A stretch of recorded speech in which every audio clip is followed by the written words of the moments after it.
they tried to achieve their ends by working entirely behind the scenes, corrupting and deceiving the public. The aims of such groups may be either good or bad, so far as the public interest is concerned, but their methods are a grave danger to democratic institutions. We become afraid to open our mouths in our own country. This is our country. We can say what we want.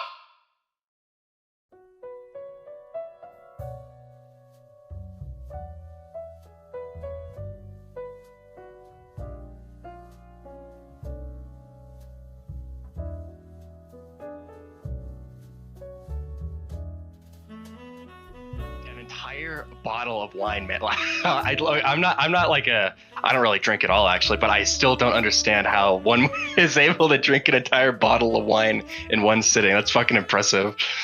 I'm not going to use I'll just say that it's the Quebec streak, because I'm not going to use the actual family name for it.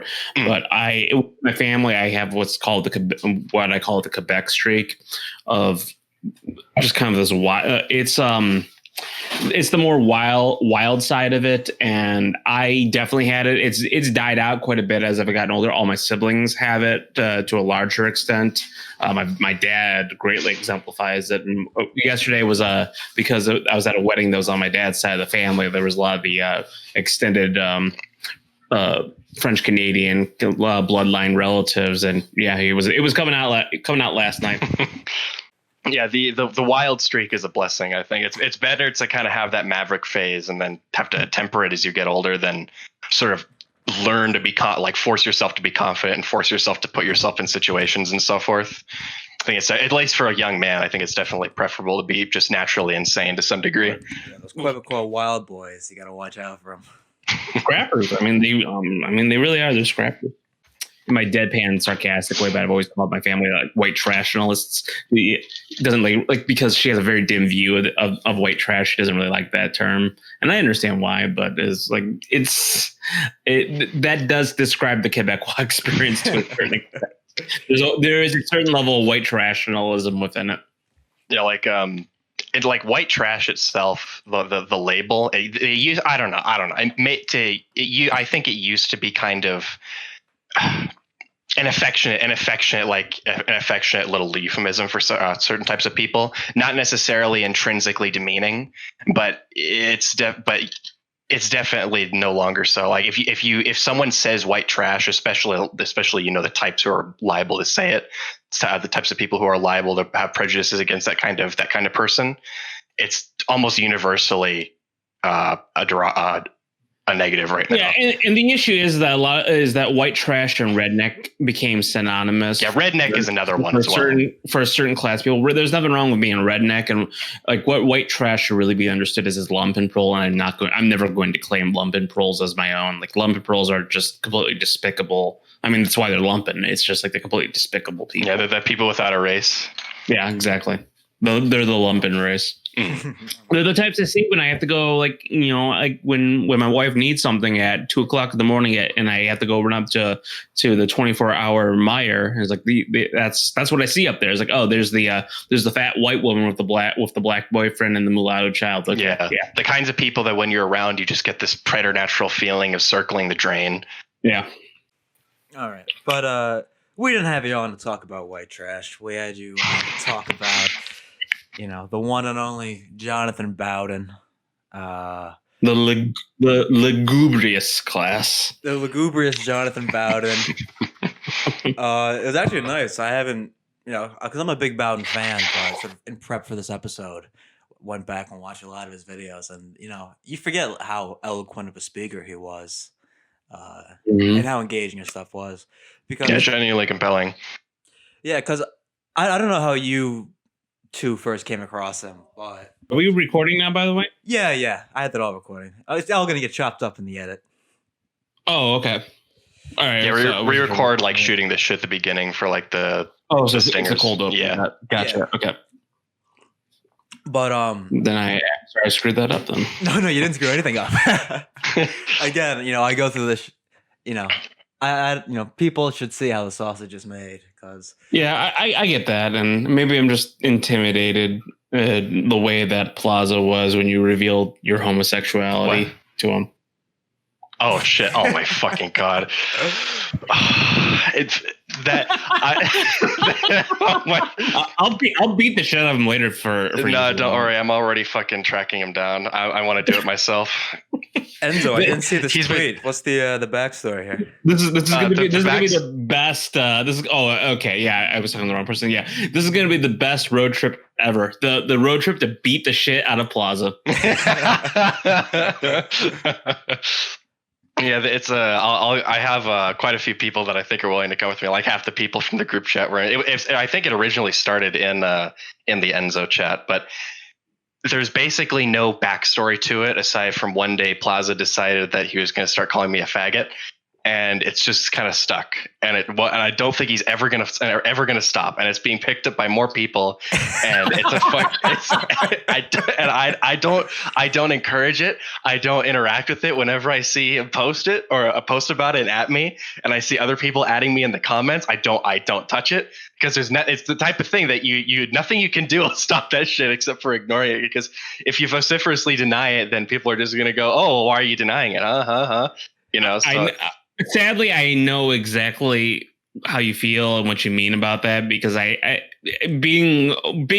it's sad to me that I have to say this, that I'm now like what is it what's the term for somebody who like a family man? Not a family man though, like in academia when like somebody who the laureate, what do they call that?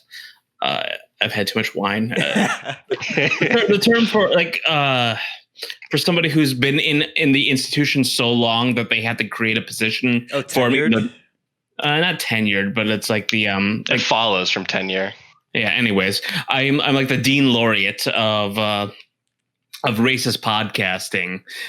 And I've been dealing with that accusation for fucking 4 years. So I know exactly how you feel about this. Yeah, like, it's just boys being boys. Yeah. It's like the people who are close to the heart of the joke. And I'm for real, man. Like there was it didn't start for any particular reason. I didn't say anything. There was no occasion. It was just he just fucking randomly started doing it, and it will not stop. Yeah. So Enzo, did this happen after I replied to your rendered meats tweet with? It was already happening. I was already happening. I was feeling guilty. Maybe I kicked this off in my stupid "you're a fag" pun. No, and Plaza got an idea in his head.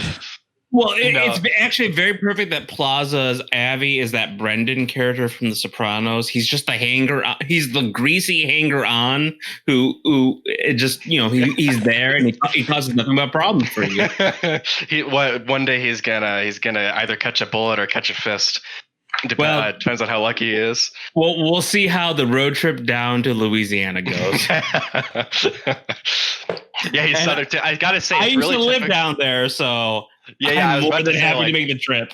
I've known people from that area of the world before, aside from him, of course. They're all like that. They're all just like relentlessly, like almost to the point of cruel and like their cruelty and their ribbing and everything.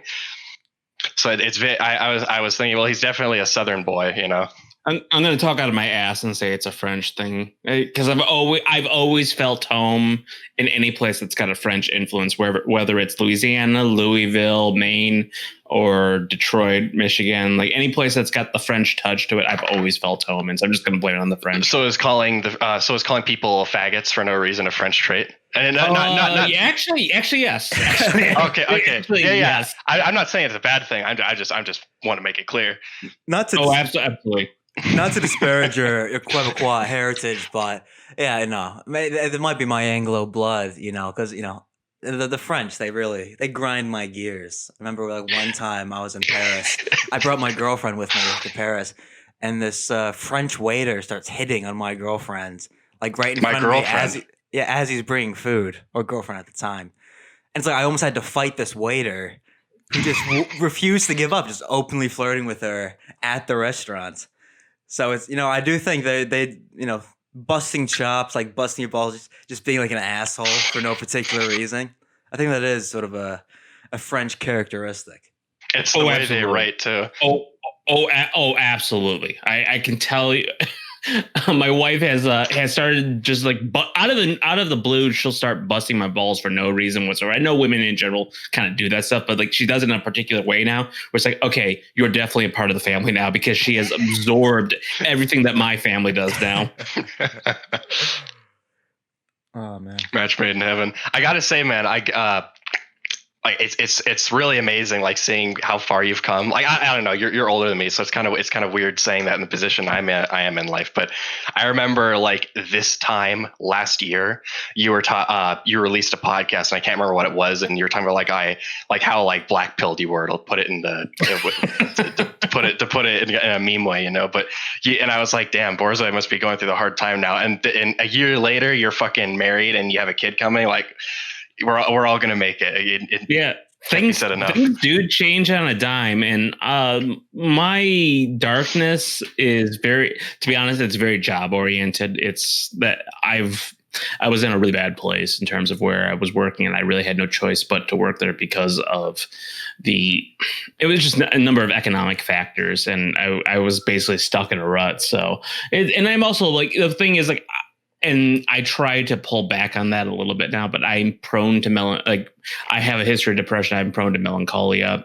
That's thankfully something that's in the past, but like I'm thankful that I overcame it because I know my kid, like especially if I have a son, like my kid's going to be prone to all the same things that I've been prone to, and I feel like I have a better grasp on that and how to deal with that. And my father, God bless him, he understood that as well, but he wasn't really sure. He couldn't, being I think from the generation he was from, he couldn't square that circle in many respects. But I remember when I was younger, he had this very kind of, well, I guess lugubrious, since we're on this topic, he had this very lugubrious expression on his face, and he said, every time I look at you, I just see so much of myself in you, and it scares the hell out of me.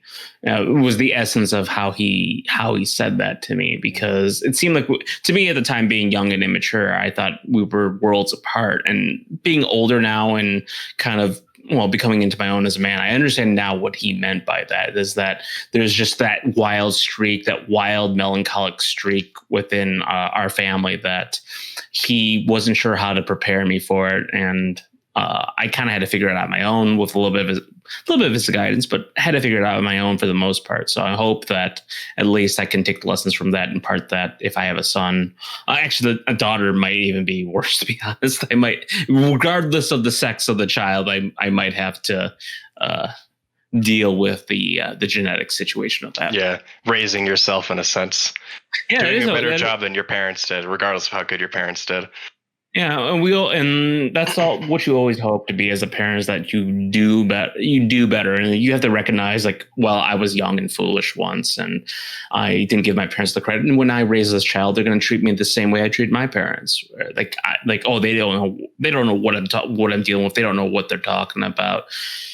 You hope you're prepared for it, but you rarely ever are. Yeah, it's definitely what I had to go through, or what my dad, I should say, had to go through in trying to teach me, especially when I was adolescent. Is like, the kid is always going to rebel and think that he's, like you said, worlds apart from his parents. You kind of, like, as the parent, you kind of just have to make sure that prior to that, you raise them to not be so insane that they ruin their lives, prior to them realizing that they're actually not so different from their parents. Yeah, what's the saying? It's like, daughters are doomed to become their mothers, sons are doomed to become their fathers. Yeah. I remember there was a Los Campesinos songs that resigned that our parents' interests will one day be our own. Yeah, no, it's because it's a tough situation for sure. Because I sort of had like a rocky relationship with my own father, and like I remember being like very young and having like sort of like a deep resentment towards him. And like as I've matured and grown older, I've realized that those were sort of like insecurities and things that I didn't like about myself I saw in my father. So because it was externalized, I was like able to like sort of like judge him as a proxy and sort of ignore the fact that I was like pretty much the same man as my father, and sort of just growing into becoming him. Yeah, it's especially striking if you have siblings of your own as well, because across my family, there's there's various degrees. I thought for the longest time that I took more after my mother and my mother's side of the family. And I still, those traits are definitely expressed. I was not wrong in a certain sense on that, but I was in denial about the amount that I actually take after my father. And as I've gotten older, not only do I look more like him, I act more like him. That is one of the weirdest, because people tend to simplify this thing in a nature versus nurture debate. And there's like a holistic aging sense to this as well, because even though you might be more like one parent on both the nature and nurture side of things, especially like if in my case, my father he wasn't absent out of my life, but I've talked about this before, so I can say that. My father was a truck driver for much of his life. So in the early part of my life, he wasn't really present within my life. So a lot of my early life was shaped by my mother. And then when I was a teenager, I saw him much more, and that's where he started to, where more of his nurture aspects started to shape a little bit more of myself. But people simplistically refer to it as a nature versus nurture kind of aspect. But there is like a synthesis of these two where you age, and these different things that informed what you were begin to kind of coalesce, and they can evolve and change over time. So despite the fact that I really was more like my mom's side of the family when I was younger, as I grew older, I actually grew more into my dad's side of the family, which was a very, like, looking back on it, that's a very odd thing and a very weird experience for me, for someone who felt like he was like, oh, I'm more like this Russian, more like this Russian side of the family. But really, I see now how mistaken I was on that. And as I've just gotten older and more mature, there's an aspect here that can't be ignored, and I have to embrace that. You have become more unapologetically French. Well, yeah, really. Yeah.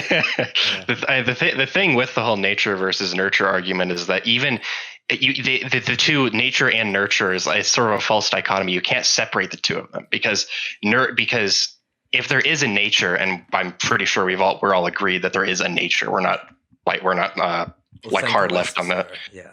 Yeah, I mean, exactly. And if I were to like put it, I put it 70% nature, 30% nurture personally. That's my guess on that. Yeah. I mean, topic of the show, Bowden always says numerous times in many different lectures that he thinks life is 80% nature, it's 80% biological. What you are is basically already 80% determined. Yeah. But like the actual percentage, like in a sense, doesn't really matter. But what I was saying is that like you can't separate the two, because if there is a nature, it will shape the nurture. It's not like nurture is something that is just completely just completely divorced from nature, and that they can be analyzed separately. So the society in which you live, the family in which you live, the way in which you tailor your own personal development, all of that is all based upon genetic predestination. It's very heavily colored by it. They can't be separated as if they're a total dichotomy. Well, first let me. Oh, sorry. Go ahead. All I was going to say is I think people who want to be on the nurture side of things are just in denial and a lot of stuff. I mean, just the fact that, because there's aesthetics matter, and holistic feeling and blood and race and all that stuff matters. And so they want to believe that there is like, they want to separate these different and compartmentalize these different aspects. But the thing is, all goes into one another. Like the fact that, like, especially one of my siblings looks like, is the striking image of our grandfather and great grandfather. And you cannot tell me that when he looks at himself in the mirror, that there's not some echo of that. It's not a nurture thing. It's just, that is something. I mean, D.H. Lawrence called this blood consciousness. In fact, actually, the Germans had a word for it, and I'm not even going to attempt to try remember and pronounce it, but it was like it's blood feeling is what it means. Like, there is a blood feeling. There is a blood consciousness. And we do, you know, I know it's become a memed upon, even derided phrase, but like becoming who you are. Like sometimes you don't know what you are, and you have to become that. There is a feeling, there is an essence to that. You do grow into yourself. Yeah, the kids just say be yourself nowadays.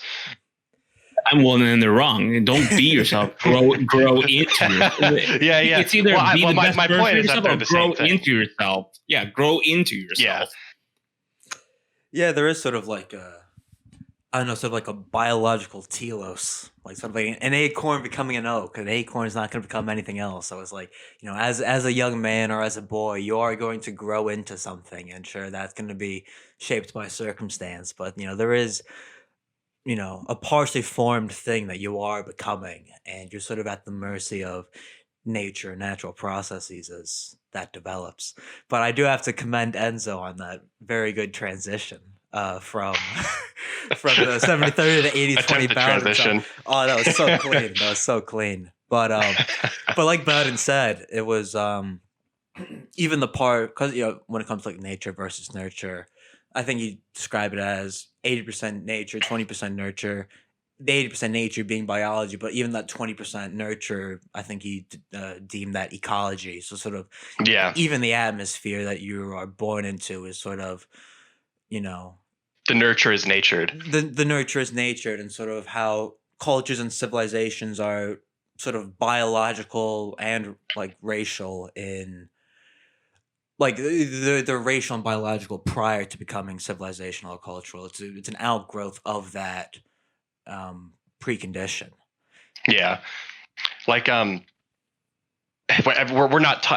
It's an interesting point. Like I don't want to bring the conversation to ants because I'm about to talk about ants, but like it's observable in other species too. Obviously we're not ants, but with ants, like there's thousands of different species of ants, and they all have essentially civilizational behavior.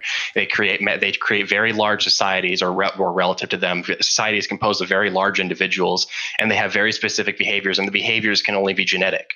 There's certain types of ants that look for certain types of leaves, and they use these leaves to grow crops of fungus inside of certain chambers in their colonies, with which they grow. There's other types of ants that steal the larvae from other ant nests and then raise those ants as their own. And all of that is biological. And those are all obviously because they're animals, they're like very primitive in a cultural sense, but they're still it's still like a genetic culture. With humans, it's the same thing, although obviously much, much more abstract because of the fact that we're sentient. We're not ants, we're not insects. But it's observable everywhere in nature. Every single species in nature has like a culture inherent to itself. And every species is comprised of subspecies, of which races are. That's what a race is, frankly. So it's only natural that you have different civilizational developments arising from different racial tendencies, because every racial tendency has its own way of expressing itself. Bowden might say, instead of stepping on them, you should step over them. We're stepping beyond what exists. This is an anthill, and I'm stepping over it. But I don't know. It was maybe a few months ago when you posted it. I'm not sure if you're a fan of Bronze Age pervert. I am. No, I'm actually friends with him. Oh, you are. That's great. I won't get into it, but I speak with BAP enough that we're within the same. I'm not like with in like DM chats with him or anything like that, but he there's enough of a mutual respect that we are on a communicative basis. I'll just leave it at that. I was kind of expecting a split between you guys. Oh no, BAP knows I have deep criticisms of some, like, and this is where like a lot. Actually, this is people who know like I'm friendly with BAP are surprised that I'm friendly with BAP. Because I do have deep criticisms of his strategy. I have deep criticism of some of the things that he says and believes. BAP's well aware of this, and I've told it to him in private conversations. But I respect what he does on an enormous level, and I respect him. And here's loyalty matters a lot to me. This is why I'm a guy who, like, I will even though like I call myself a professional anti-Semite, but I will talk to people like Mulbug, and I will praise Jews that I like Ludwig Wittgenstein and Franz Kafka. And I will, like, if I had been in National Socialist Germany, I would have tried to defend Kafka's writings from being burned. I have that nuance on that, despite having a very systemic critique of the people I just generally dislike. And I apply that same principle to BAP. And for me, but as well, like, because I'm a very emotionally oriented person, and like an individual oriented person. If you show respect to me, I'm going to show respect to you. And BAP has been nothing but respectful towards me and has always been supportive of my work. And while I'm not shy about the criticisms I make, but I will until the day that BAP ever stabs me in the back, God forbid, I will defend him and his work as long as I possibly can, as long as there's no reason for me not to, because I see his work as a net good. And despite the criticism I have, I have no problem. In fact, actually, there was a time where, because he made a disparaging remark about people who read Yaki, some people thought that he was making a snipe at me. I reached out to him privately and asked him. I was like, "Oh, I didn't like," and he explained what he meant. I was like, "Oh, that actually wasn't direct towards you. I didn't even know you read Yaki and all that." And he and I just talked it out, and that's how I deal with things. Like if you make a snipe, if I've had a lot of instances where people have made snipes or snark comments that I assumed were directed at me, and worked it out with them and figured out it's not really about me. But I like being friends with even ideological enemies. I like being friends with them, and I hope that I believe strongly in honor culture, which is why I like Bowden. Bowden was an exemplar of honor culture. That's true. I very professionally done bringing it back, but he did have that sort of like neo-pagan thing. I think he summarized it as like, if someone's true to you, you're true to them. If someone punches you, you punch them back. You sort of, I'll read out what's on what my wife and I call the wall of chads, and it gives you a good indication of why like I like to draw from all different sources. I mean, let's see here. I got Dominique Venner. I've got Michelle Welbeck, Jonathan Bowden, D.H. Lawrence, Pentti Linkola, Ernst Junger, G.K. Chesterton, Shelby Foote, H.L. Mencken, Francis Parker Yaki, and J.R.R. Tolkien, all my wall, all within proximity to each other. And all of these guys, like you put all these guys in a room, there's gonna be a lot of very loud arguments, a lot of glass probably broken. There's gonna be some bloodshed, man. There's gonna be some fist fights breaking out. But I mean, like when I think of Bowden, I also think of like Venner in some respect, because Venner was a pagan himself, and he committed suicide in Notre Dame Cathedral. And I find that very striking, and I find that very symbolic. And these were I think Bowden and Venner both understood that we live in very contradictory societies that are emerging in a certain respect, and you have to work within that. And I think that's the artistic. I know Venner wasn't Venner, to my knowledge, wasn't an artist in any sense. He was a soldier for most of his life. I mean, like, he got to start fighting in the Algerian War. But there's something about these type of guys who, like, they're pagan Christians or they're Christian pagans. It would have worked out one way or the other that way. And they understand that we have to live within this very problematic and contradictory society. How do I synthesize all the stuff and move forward? I mean, like, that was the essence about it, and I'm stepping over a thing, because liberalism wants you to engage in this constantly static dialectic with it. And Bowden's saying, no, I'm stepping over it. There's creativity and destruction. And if I have to destroy what I can, I will, but I'm going to move forward, and I'll synthesize what I need to along the way. It's interesting that you say that, because the Bowden videos I've been watching in review have been his ones talking about the early modernists and the sort of idea of, people's, quote unquote normies conception of modernism is maybe like sort of like a far left tendency, or sort of sort of like a, when I think of the right wing, to think of sort of like reactionary or, art traditionalists.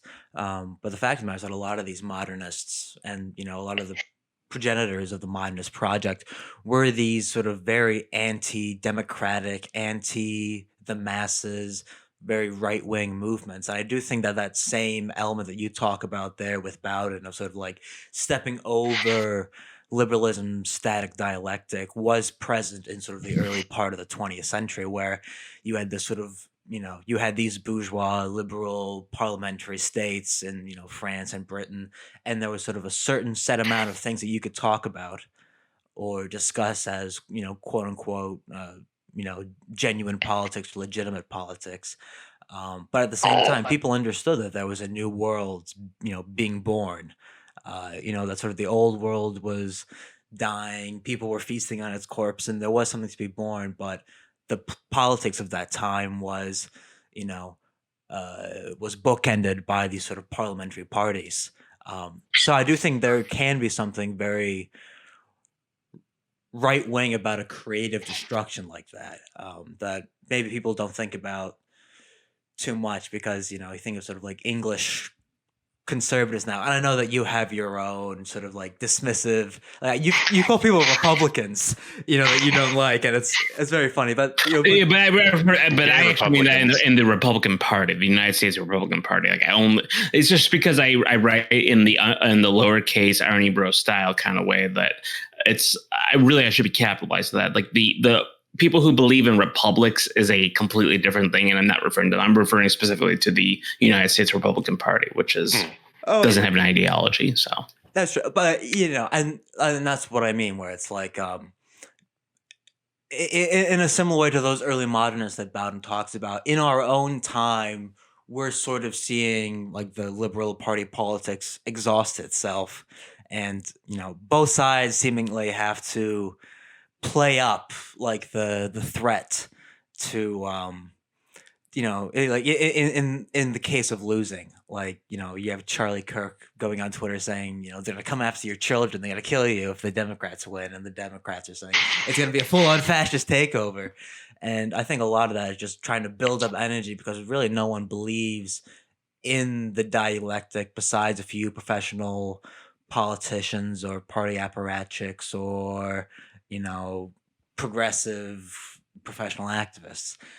I think there's a lot of discontent with politics as it is, and in sort of that Bowdenian way.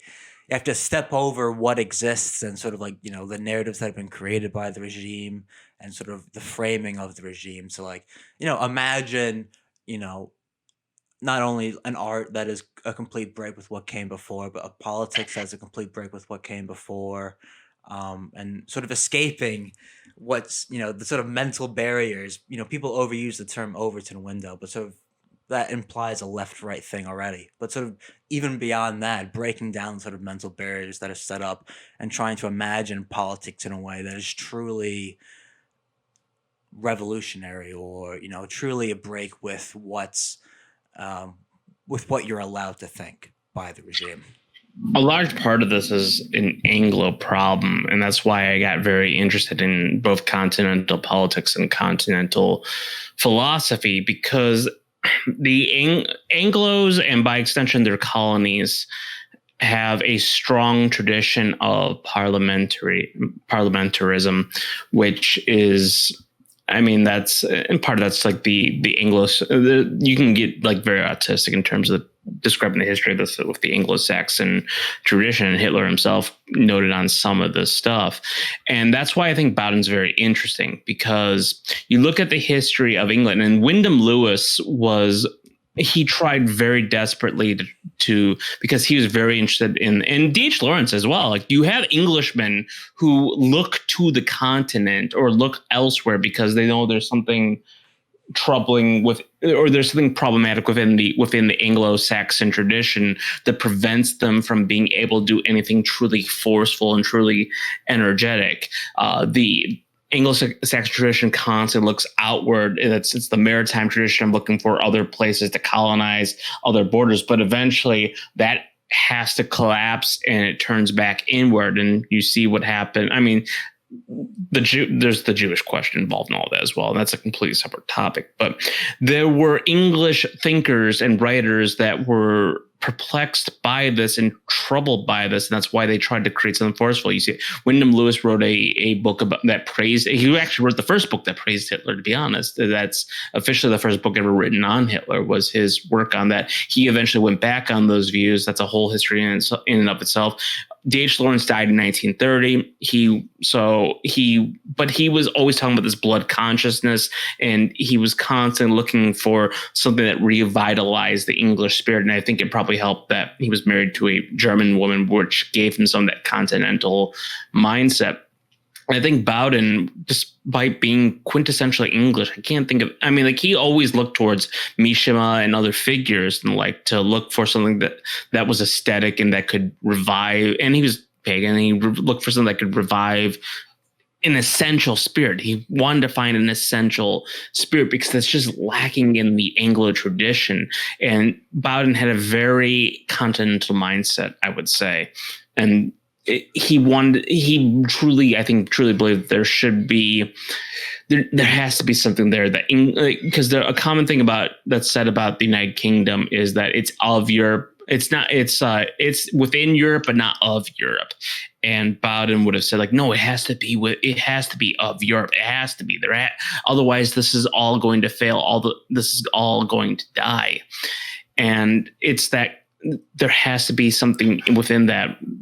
Otherwise, you're always going to be looking outward. And once you've run across the end of your borders, there's nothing else after that. Yeah, I think it's the dichotomy you said was interesting, where it's sort of like the distinction between sort of inward looking and outward looking, and maybe that's on a gradient as well, where sort of there's obviously different kinds of universalisms, but there's a distinct Anglo universalism that's maybe mercantile and liberal in orientation, but they're sort of outward looking and not necessarily in a bad way, but I think it scales where, sort of like France obviously had colonial projects, Germany for a brief period of time had colonial projects, so they were outward looking towards the world as well. And as a state, you do have to, act in global politics. But sort of like the Anglo-Saxon view of the world, where I think the most characteristic one is like their period of glorious isolation, where we don't interfere in wars. And we're just going to focus on mercantile relations all across the world, and our empire is really a series of trade relationships, and that's and as that expands, and as sort of English law and English trade expands, that's sort of like their version of Anglo universalism, but sort of concomitant with that, that's sort of attendant with that, is sort of a disregard for the island of England, sort of like a lack of looking inward. Because you do have that tradition of British explorers, brave men who, very admirable men who, went out and, found the source of the Nile, or, discovered the Great Lakes of Africa and stuff like that. But with that comes a lack of introspection, and maybe sort of the vitality of a state and a nation is expended with this universalism. And then once that all collapsed away after the Second World War, there isn't really a tradition of inward-looking energy where people, have a sense of identity. Oh, this is us. This is what it means to be English, because they've spent the last 300 or so years with this universal sense of Englishness. And with sorry, go ahead. Oh no, please. I was done. The most striking thing about the British figures that many of the people in our circles admire is that they do not take inspiration from other British men for the most part. That's the most striking thing when you think about it, because I just realized I mentioned Mishima, but Bowden he considered himself a Nietzschean, and like you look at the people that Bowden was very inspired by, they were all, if they were European, they were largely continental. To be British is really within the British liberal tradition, and you see that time and time again. There are, in the figures that we like, the figures that we generally like, don't take inspiration from other British figures. To be British and to be, and to not be within the liberal tradition is to put yourself outside of Britishness, and that's a problem that the Anglo-Saxon tradition has had to grapple with, especially, and even to either lesser or more extents, depending on which colony you're talking about. The other Anglo colonies have had to deal with this problem as well. It's a kind of a contradiction inherent within speaking English in some respect. Because Bowden was sort of very like he worked within the BNP, but a lot of I think like the progenitors of his intellectual stuff were like Nietzsche, like you mentioned, but like the European New Right thinkers of like the mid to late 20th century that sort of revived this idea. I don't want to call it. I mean, Bowden, before he became a member of the BNP, was part of what was called the Revolutionary Conservative Caucus within the Conservative Party in Britain, and I don't know the history on that, but revolutionary conservative to me, that was a German, like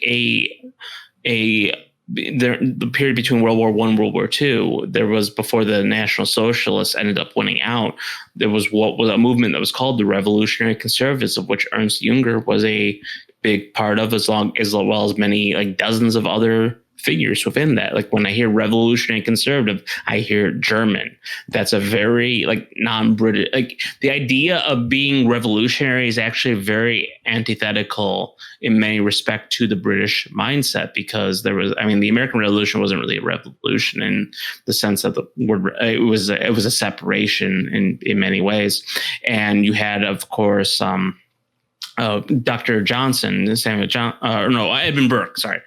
Burke, who was very dismissive of the French Revolution as well. Well, there was, England has moments that are called revolutions, like the Glorious Revolution, but they're not revolutionary in any respect. The Anglo-Saxon tradition is a very conservative, liberal tradition. It's not a revolutionary country, and it never has been, despite its left-wing activism. It's interesting too, because as you're saying that, the one counterexample I maybe would think of would be the during the English Civil War and the Cromwellian Revolution, and that was motivated by a sort of puritanical Protestantism that was sort of unique in history. Yes, and sort of the general reaction to it. You sort of have Hobbes coming out of that. He's sort of struck with horror at the violence and the bloodshed. So maybe it's like all of their like true revolutionary, chopping off people's heads, burning down nobles' house, that sort of stuff was sort of looked at with horror by Hobbes, who's like the first liberal. And so sort of in that Anglo-liberal tradition from that, it's almost like a tacit agreement that, okay, we're not going to do that again. When you talk about like the Glorious Revolution, which was, it was just a change of kings. That's all it was. It was a change of kings at the invite of some notable, aristocrats in Parliament. It was like without a shot being fired. To call it a revolution was really, overstating what really happened. And also, it's so you do have this sort of agreement in Anglo history that we're not going to get our hands too dirty. But when you're in a situation where you're in a period of decline, and the only thing that will arrest that decline is this great, it would require a vitality that just isn't there. It's easy to see why sort of a lot of right-wing Englishmen and people living in the Anglo world are pessimistic compared to maybe European nationalists who do have that identitarian, virile, right-wing, sort of very much institutional in their politics, where in the Anglo-Saxon world, it just doesn't really exist as a force at all.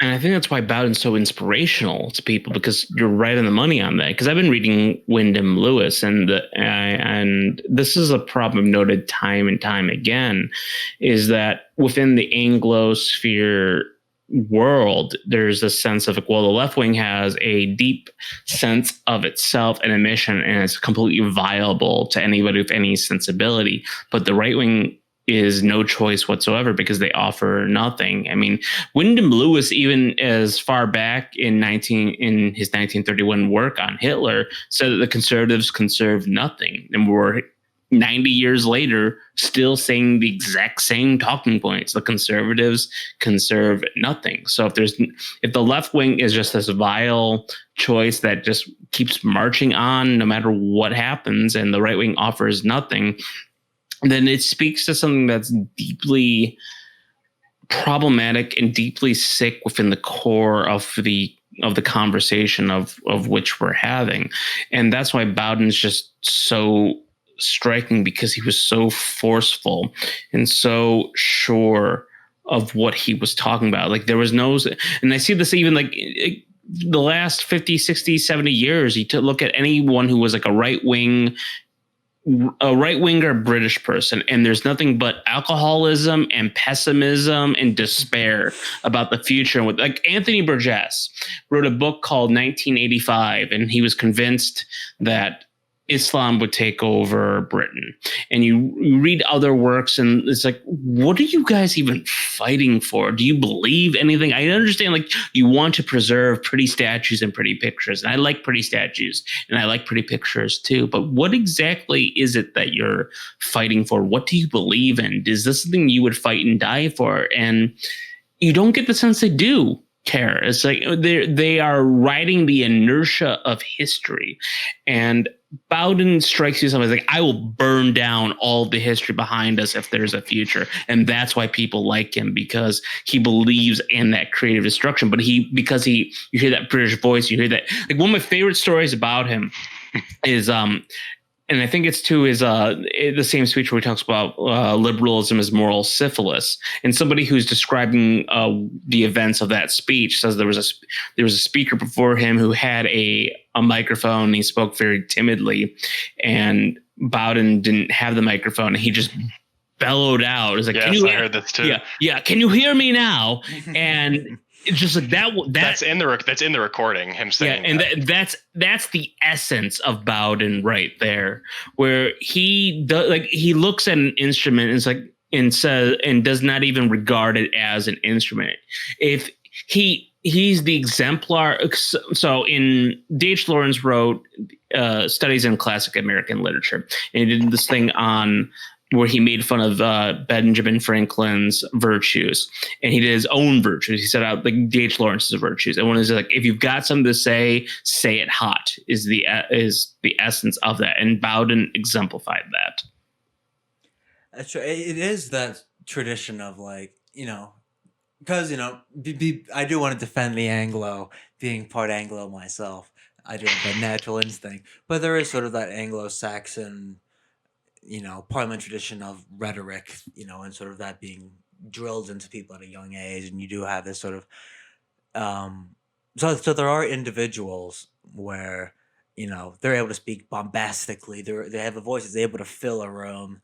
They lesser men would, consider themselves like faux Churchillians. But Bowden was, he's probably the best speaker from our era that we have like recordings of when it comes to enunciating radical right views. He's, I think, without a doubt, the best speaker of that subset of politics. He makes me think of O.P. Shakespeare. Have you guys ever heard Shakespeare in the original pronunciation? I have, no, actually. Yeah, at the Globe. So that's a perfect. So a lot of people don't actually understand Shakespeare because they're taught incorrectly, or they're not taught at all, and it's Shakespeare taught in a very specifically alienating way. Like they're like, you can have a teacher, like Shakespeare's typically taught in high school. Like you can have a teacher that's very into Shakespeare and they genuinely love it, but the specific way in which it is taught is very alienating at the very least. Yeah, so Shakespeare wrote in what was called early modern English, and there was a time period where Shakespeare, it's not like he was forgotten, nobody knew who he was, but like in his time period, he didn't have the reputation he has nowadays. There were contemporary playwrights and you would know this, Green.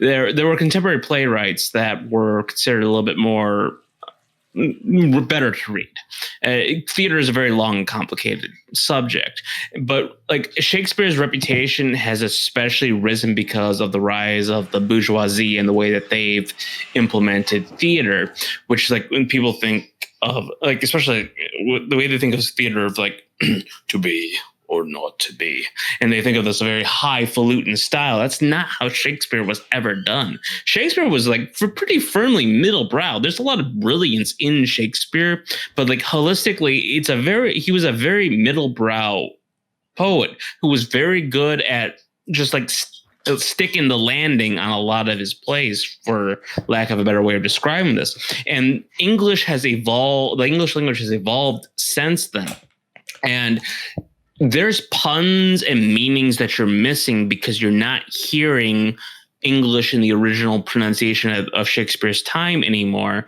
because we have homophones where words have multiple meanings depending on the context of the sentence. Like there, I forget. I think it's from As You Like It. There's a part where a guard's talking about like from hour to hour we ripe and ripe, but the way it was pronounced from or to or we ripe and ripe, which sounds like from whore to whore we rape and rape. And there's the both meanings were very clear to anybody who understood English at that time, and the English at the time had a much more down to earth, like rustic kind of quality to it. Like it's deeper in your throat. It kind of, your essence is a little bit contracted in a sense. And Bowden, I think, exemplified that very well. He had a very I don't know if the accent was exactly received pronunciation.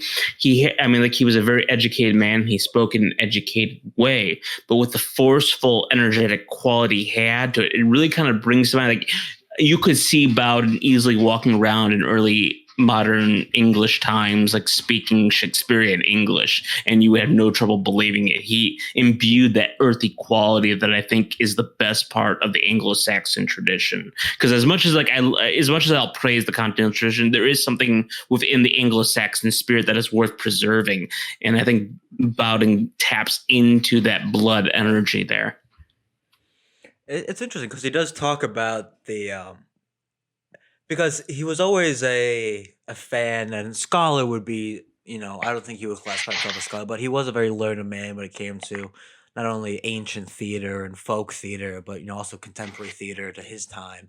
And he talked about sort of like when sort of talking about England's peak as a civilization, he would refer to the Elizabethan period, and he would, what was his line, that we had the greatest system of interconnected theaters since the Greeks, and he was very proud of that dramatic tradition that was English. And I did, with the way he speaks, is within that same dramatic tradition. And also what he views as sort of like the high points of English civilization is it's drama. Because in one speech he talks about how drama is necessary for the Englishman, because the Englishman is, he calls him very sort of stiffy, reserved. So it's really only through drama that he's able to reveal himself, or act dramatically, or act with great bouts of emotion. So I think in his mind, this sort of decline of English drama is part and parcel of the decline of the English spirit. Because if there isn't that attendant, if the Englishman isn't allowed to be theatrical, if he doesn't have that outlet, it's sort of like the other aspect of the Englishman, that sort of reserved, going about his business, also withers away as well. That spirit, because it doesn't have its dialectical opposite. Well, I'm pretty sure, Grieve, the speech that you're talking about was the Punch and Judy speech, where he talked about the true meaning of Punch and Judy. I think it was entitled. Like in regards to like this whole notion of Englishness and everything, at least how Bowden regarded it, like you mentioned with the whole England had the Elizabethan era had the greatest system of interconnected theaters, and how that was a point of pride with him. I think that the speech of his that like most clearly explains his view on things, and to a large extent like his view on Englishness and what it means to be English and what it means to be human in another sense, is the Punch and Judy speech, because in that one he talks about he like you said, the need for drama, but also the need for like a way of speaking and a way of affecting the self that comes not from the mind, but from like what is even beneath the mind. Like he actually said beneath the mind, that you are not like your mind, or your best parts are not your mind, and you need drama, and you need sort of like an artistic class in some sense, or an artistic streak, in order to actually fully actualize yourself as a person. If there is this, I mean, what you were saying with like the dialectical opposite, like the Englishman has a reservedness, but without like that space in which he's allowed to sort of express himself and grow, he sort of just withers in both regards. I think Bowden doesn't just relegate that to Englishness, but it's just human in general. He was talking about like what gets men to jump over the lines and in no man's land and die for nothing, even die for nothing. Like it's not logic that gets you to do that. It's not any liberal pretext. It's not fighting for tolerance and inclusion, as he put it, or as Blair put it rather. But it's this basically the words of someone above you who can speak to you at a level beneath your mind in a way that is specifically dramatic, not real or pragmatic, but dramatic. It is very specifically like a dramatic existence that he leads. That's why I think the his "Can you hear me now?" statement is so striking and actually emblematic of who he is, because that is the English dramatic existence. I'll close out my comments about the English theater tradition on this, because that's in that time period we talk about him. You mentioned that he believed that the Elizabethan period was the high point. That's how theater was. Like there wasn't like this high stage where you're looking up at someone. When the whole to be, to not be, to be or not to be speech and all that was somebody speaking either at ground level or only slight excuse me. My wife brought me steak, so I was eating while you guys were talking. But he's speaking to the audience, where it's like Hamlet is contemplating suicide, and he's speaking directly to the audience. And Bowden channels that. He channels that whole thing. Theater wasn't something you raised above somebody. It was what you brought down to the same level, and you struck upon what matters most to human beings. That is the best part of being English, and the best part of being Anglo-Saxon, was bringing things back to the common people's level, and from the clouds above back down to the human level. And he channeled that completely. Yeah, but notice that the energy in that equation doesn't come from the common level. That's the issue. Like I think that I'm not English and I don't live in the UK, but this is just an intuition of mine. I feel like that is the problem of common English society.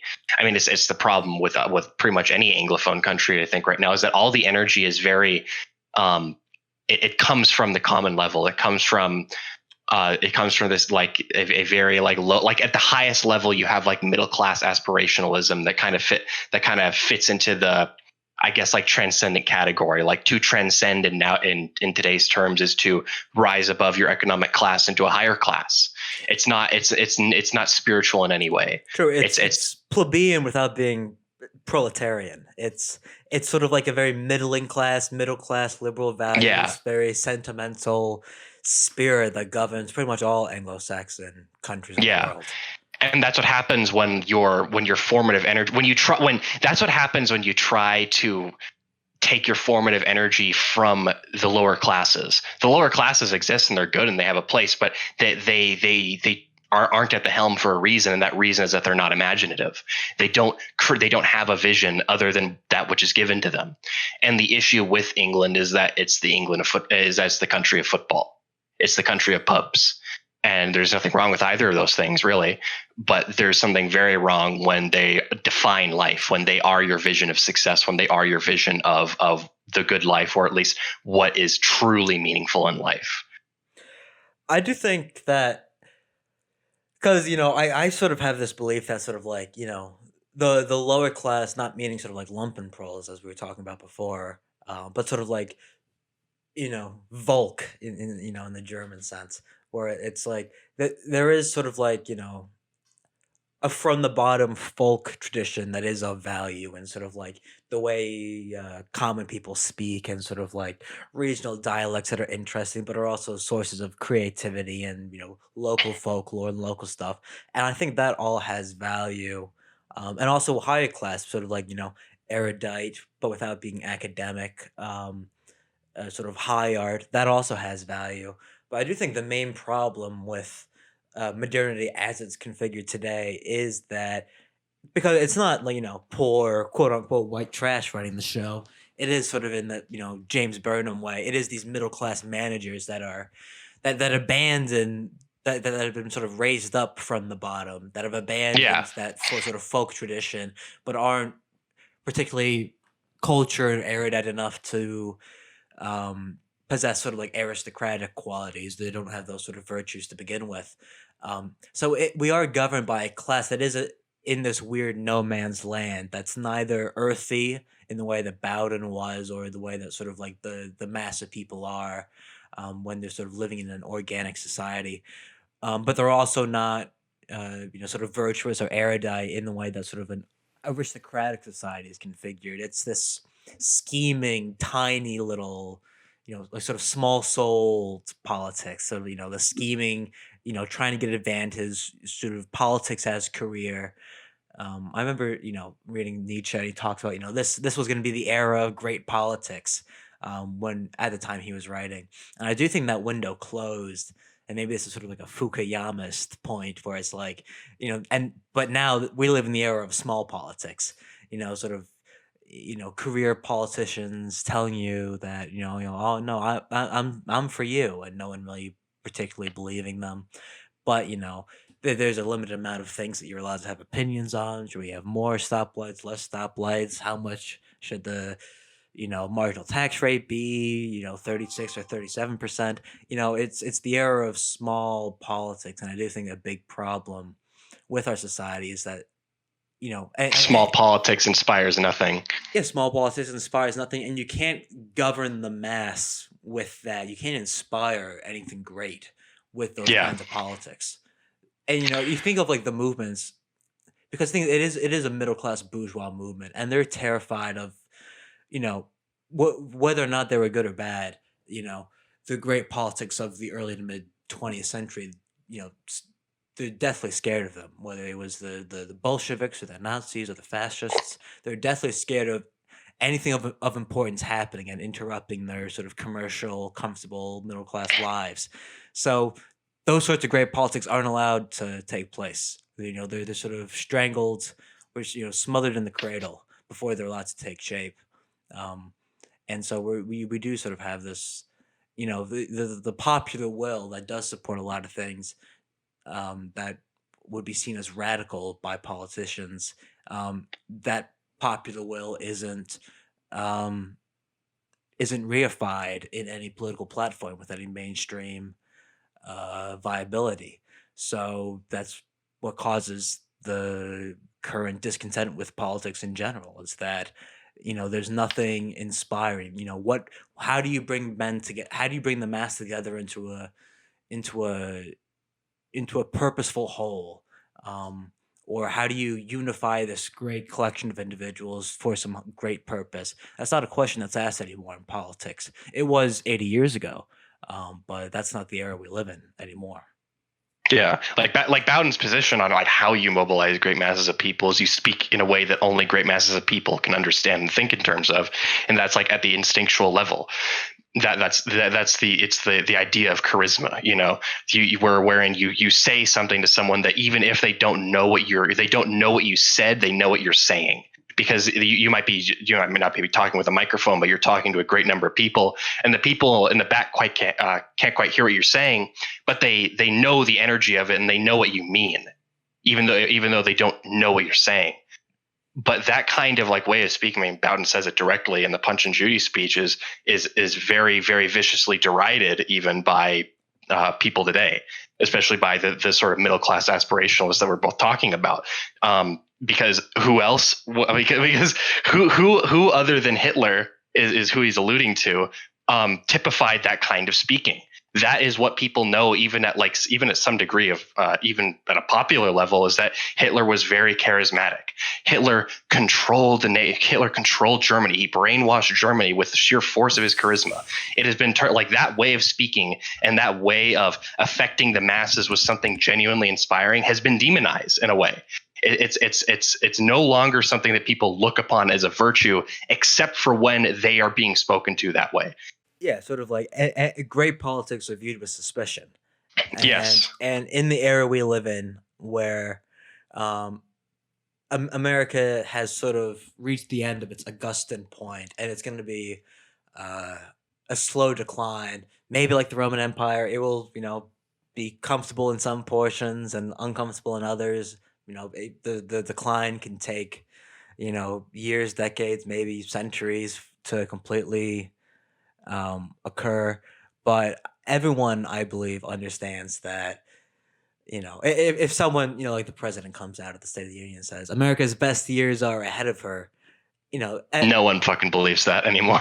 that's a No. laughable statement. Everyone believes that's you almost have to laugh. I think the majority of the country is laughing when that happens, because it's sort of like it's the thing that everyone knows, but but no politician would say that we're a dying empire, and you can Well, Trump would say it, but he's a hyper real president, and people understand that as such. That's true. Yeah, people like I was just thinking about the slogan "Make America Great Again." It's our best days are ahead of us. It's very explicitly in the slogan.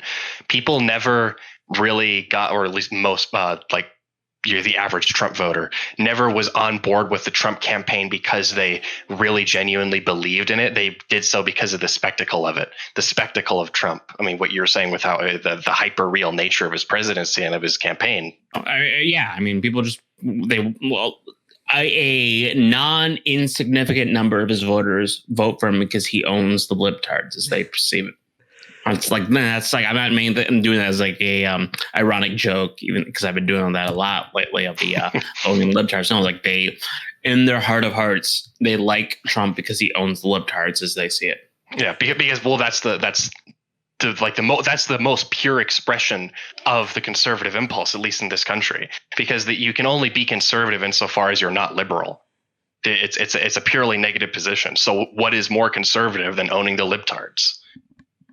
It's true, and there's a massive amount of resentment because people, whether they admit it or not, understand at some level that the left liberal politics have taken over all the meaningful centers of power in the country, whether that's the bureaucracy, the universities, the judiciary, the law schools, any meaningful. I guess in sort of the Moldbug term, sort of the cathedral is the terminology he uses, but that's but that sort of the war is already lost, and that the sort of impulsively reactionary or conservative people in this country know they're fighting a rearguard action. So what Trump really is, and maybe it took a while for people to realize this, was. You may have got me, but maybe I'll take you with me. That's the impulse of where we go one, we go all. Exactly. And you're not wrong. Here's the real thing. I guess here's the real hard to swallow pill about this has been going on for 100 years because the Marxists were dealing with this, and you had post-Marxists like George Sorel, who he liked both Mussolini and Lenin because if you want to in a Twitter format boil down George Sorel's beliefs and system as much as possible, the reason why he liked both Mussolini and Lenin was because they both owned the libtards. Because if you read Reflections on Violence, it's basically how much it's a screed on how much he hates libtards is really what it is. Because a lot of Marxists had become parliamentarists, and he saw them being liberalized through that process, and he rails. If you understand the French references he's making, he rails against this time and time again. And so George Sorel's, anytime he praises anti-democratic or any kind of authoritarian action, regardless if it's left or right, understand it's basically he wants to own the libtards. It's like that Mishima quote: "Left wing or right wing, I'm pro-violence." Yeah, and what he really means is left wing, right wing. I just want to own libtards. But I guess on this topic of all, this is kind of Are you guys familiar with William Joyce? Very slightly. I've read some of his stuff in high school, so let's just say I'm not. Wait, you read his stuff in high school? Yeah, so I was made to read some of his stuff in a class in high school. Yes. Which is to say, I didn't really read it. That's actually very interesting. So if people don't know the reference I'm making, I'm not talking about the guy who writes for Occidental Observer, who calls himself William Joyce. Now, I'm talking about the original William Joyce, who is known in history as Lord Haw Haw, arguably the first alt-right podcaster. And so make sure you pour one out for your homie here, because he literally died for podcasting. The patron saint of racist podcasting, William Joyce. He was an Englishman who broadcasted from Germany, basically trying to tell he worked on the propaganda angle, telling the English it's foolish to fight against the Germans, don't fight against the Germans. But no, not this Joyce. No, it's a different Joyce. You're thinking James Joyce, aren't you? Yeah, James. Yes, I'm thinking fucking James. not the Irishman. Never mind. Never mind. That's why I was genuinely shocked. Is like, wait, you read really? No. Yeah. No. Reading my Nazi bad. Different propaganda Joyce. in high school. Please tell me what high school you went to, so I can send my child there. Holy shit! It was an experimental school. Yeah. So he wrote a work called Twilight over England, which is basically, here's an interesting thing, and I've noticed this as well in Wyndham Lewis's book on Hitler, is that these Englishmen that become fascist or national socialist, or really just they become third positionists one way or the other. Whenever they write their work on this stuff, it's almost always an apology on being English. And when they are trying to introduce English-reading, English-speaking audiences to this stuff, it's always an explanation. It's never a forceful, this is what we believe, this is what we are about. It's always an apology and explanation for being English. It's such a striking thing to me. But Joyce, Bowden often makes me think of Joyce as well. And this is a William Joyce quote I often go to, which I've always, the first time I encountered it, I've always taken this to heart. So this is from the preface to Twilight over England.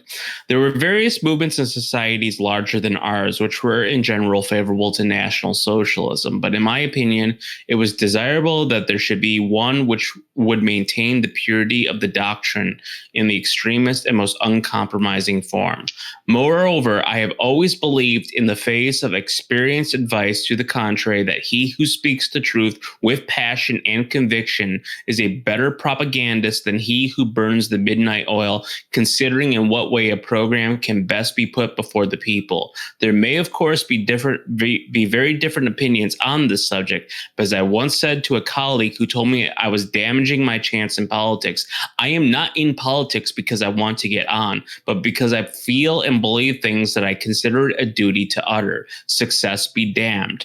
I still think that this attitude is appreciated better than any other by ordinary people.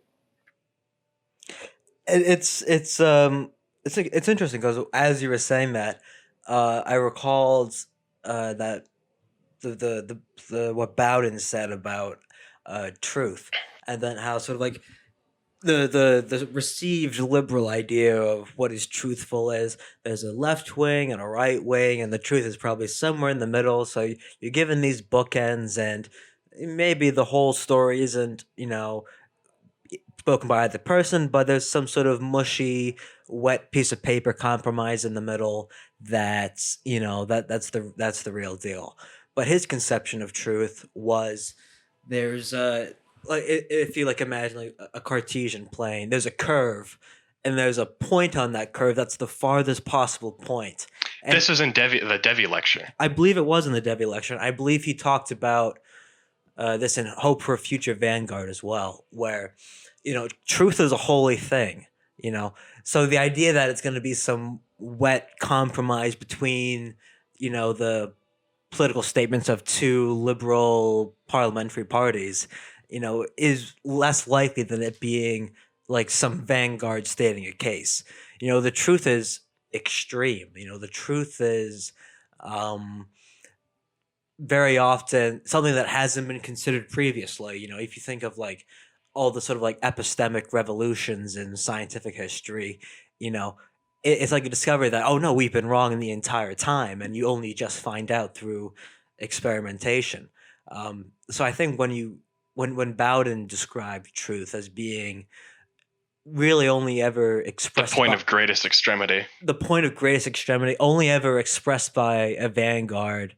But when you were saying that Lord Haha quote, it reminded me of that. That there are some things that you are, compelled to speak because the power of, the situation you live in and the fact that no one is saying what you're saying, it forces your hand. Consequences be damned. Even though I encourage people to, be mindful of the things they say. It's, there are things that are unescapable about the times we live in. There are, facts about the world that are not particularly pleasant to contemplate. But, you know, I do feel these things so strongly that, you know, I'll spend 4 hours every other week doing a racist podcast that maybe 700 people listen to at most, because, at least I get to enunciate it to myself. The things that I'm thinking in my head. Meanwhile, very few people in the world, and no one with any position of power, will speak those things, and it's doubtful they even know about them. So I do think when you said that about, consequences be damned, that just made me think of that Bowden quote about a vanguard is really sort of, it carries sort of the banner of truth with it by virtue of being the furthest extremity of a position, by taking something to its logical conclusion, by being the furthest point on a curve. And that truth isn't this agreeable thing that we can all sort of agree to, hitch our wagons to. It's something that's exclusive, or it's discriminating, or it's off-putting to certain people. Yeah. It's not. It's the truth is not going to be an agreeable thing, or speaking the truth isn't going to net you a lot of friends. It's sort of a cliche, but I do think that that's pertinent, especially. This is also from the Devi lecture. I mean, the idea is that like the truth or that to stand for something is to be so exclusionary that you can only appear. It is to be so exclusionary that even though everything that you're doing is in support of something, is in support of a particular vision, it can only be exclusionary to absolutely everything outside of it. There's something within the English tradition as well that has come, and this is again fanned out to the Anglo countries, that has made a lot of people think that you have to sneak up on the average person and trick them into believing the truth. And this is a very it's a very unfortunate tendency, and it's a very unfortunate misunderstanding of the concept of presentation. This is where you get the fake and gay optics debate from, because it's not about optics, it's about presentation of ideas. Shouldn't, like, if you're people know when you hide what you believe. It doesn't matter how, it doesn't, unless you are a total 100% across the board charming sociopath, because most sociopaths actually aren't even like, go talk to prisoners, because most of them are not, like, they're not, most of them, like 90% of them are not as charming as you think they, like the sociopath is, like. But there is an upper crust of sociopaths who can pull off the glib charming sociopath thing. The Patrick Bateman types. You are not that. You cannot hide what you believe to the average person, and people get a bad feeling about you when you act like a used car salesman or a D-Live streamer. People know you're up to something, and you don't mean what you say, or that you're saying things for a specific reason, which is why, and for whatever reason, I know this is across all cultures. I'm not saying this is something unique within the Anglo tradition, but there is something within the Anglo tradition that makes people think this is the only way to get along in politics, and that's honestly just not the case, and it's a perpetually believed thing. I forgot what the second point I had to all of this was, but If while you're thinking of that, if I could just quickly interject, it might be sort of the Anglo tradition, because they do have sort of a long tradition of democracy and like going Yes, to yes. the boroughs and putting up representatives and sort of trying to swindle a vote here and there. Yes. I do think so. They do have a long tradition of politics being that used car salesman personalities, and that there are like British satirical essays and satirical papers that are 300 years old that are calling politicians swindlers and scammers and liars, and so I do think it's maybe in the Anglo imagination that this is what a politician is. A politician sneaks his way into power. And that is absolutely true. It's like there's a reason why England has one of the longest unbroken traditions of politics. Like you look at a lot of continental European countries and how often their politics is broken up by some form of authoritarianship, one form or another. Whereas England has, since the Magna Carta, has had an evolving form of parliamentarism. And even Hitler has commented on this in his various works as well, where he actually even had a bit of a cultural cringe towards Germans because the German people were very fractured, broken people across various different nationalities and religions and regionalisms and and he looks to England and it's like they seem to have this cohesiveness and there are genetic cousins. What was different? He just didn't think that form of government would work well for the Germans. And I would argue it doesn't really work well for the English either. It's just that they're, because they had the benefits of a mercantile empire that a lot of people were able to receive the downstream effects of. They were fine with it. Well, it's not working as much for you anymore, John Bull. And are you happy with what you got? Is what I would ask. There's a TV show that I recommend to everyone called Yes Minister. I don't know if either of you are familiar with it. I'm familiar with it. You are? Yeah, I mean, I've never watched it, but like I keep my finger on the pulse of British humor. Okay, but to anyone listening, I do recommend it. But there is a line from it where it's the setup is that it's a political comedy about sort of like bureaucrats feuding with politicians that they presumably serve, but in reality they subvert at every turn to carry out their own agendas. And there's a line in there where it's like, they're debating like the politician who's a minister is about to do the opposite of what he campaigned on, and he goes, it doesn't seem very democratic, and the bureaucrat goes, Minister, this is British democracy. As in, like, this is not a real democracy. This is British democracy. This is, people expect us to be liars. People expect the facade to be put up. So there is sort of like a natural disenchantment with politics in Anglo-Saxon countries, where it's like, people expect to be lied to. People expect to be, for political agendas not to be fulfilled.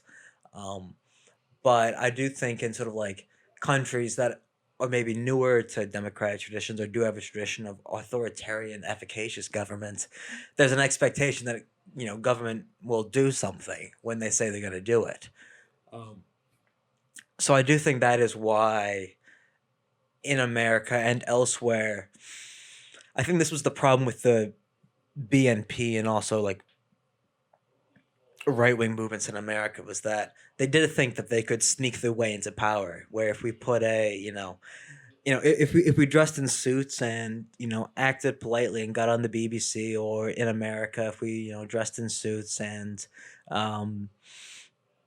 talked in a Midwest accent, we didn't seem like rednecks or white trash, and if we didn't really say what we believe, we sort of put a coating of paint over it, prettied it up, that people wouldn't understand was going, like, no, people understand that politicians, it's the Hillary Clinton thing. You have a public opinion, you have a private opinion.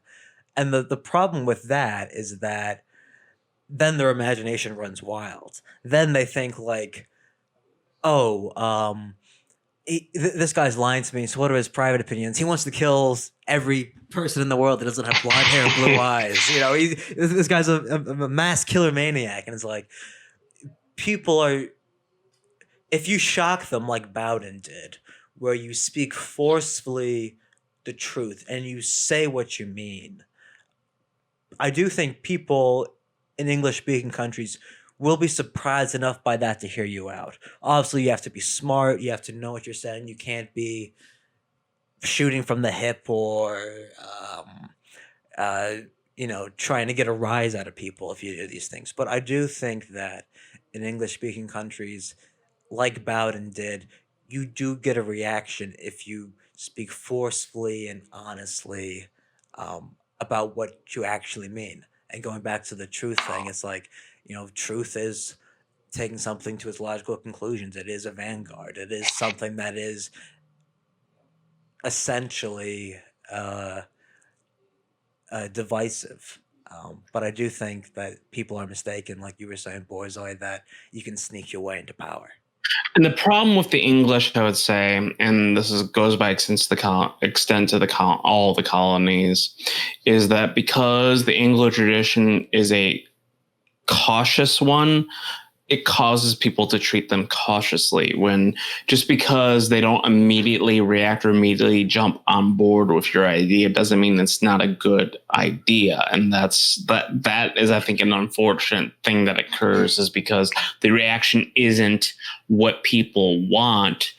They think that it must not be a good idea when they're not approaching it correctly. I'll give you and it's interesting because you take 19th century England and contrast it with its nearest neighbor, which was France.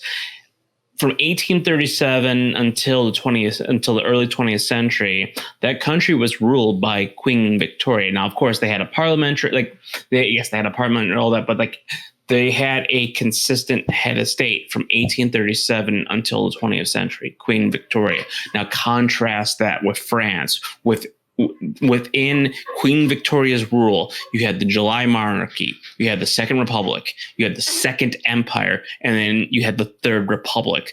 France went through various levels of parliamentarism and autocracy within the same span of time that England was ruled by Queen Victoria, who was highly regarded, she was this monumental figure of English history and this very unifying figure of English history and the British Empire. And their nearest neighbor was also an empire, the French Empire, in its own respect. And you contrast these two countries. And so within the Anglo tradition, because of this, we're going to change things very slightly and we're going to go very slow in that, that's the ruling class doing that kind of stuff.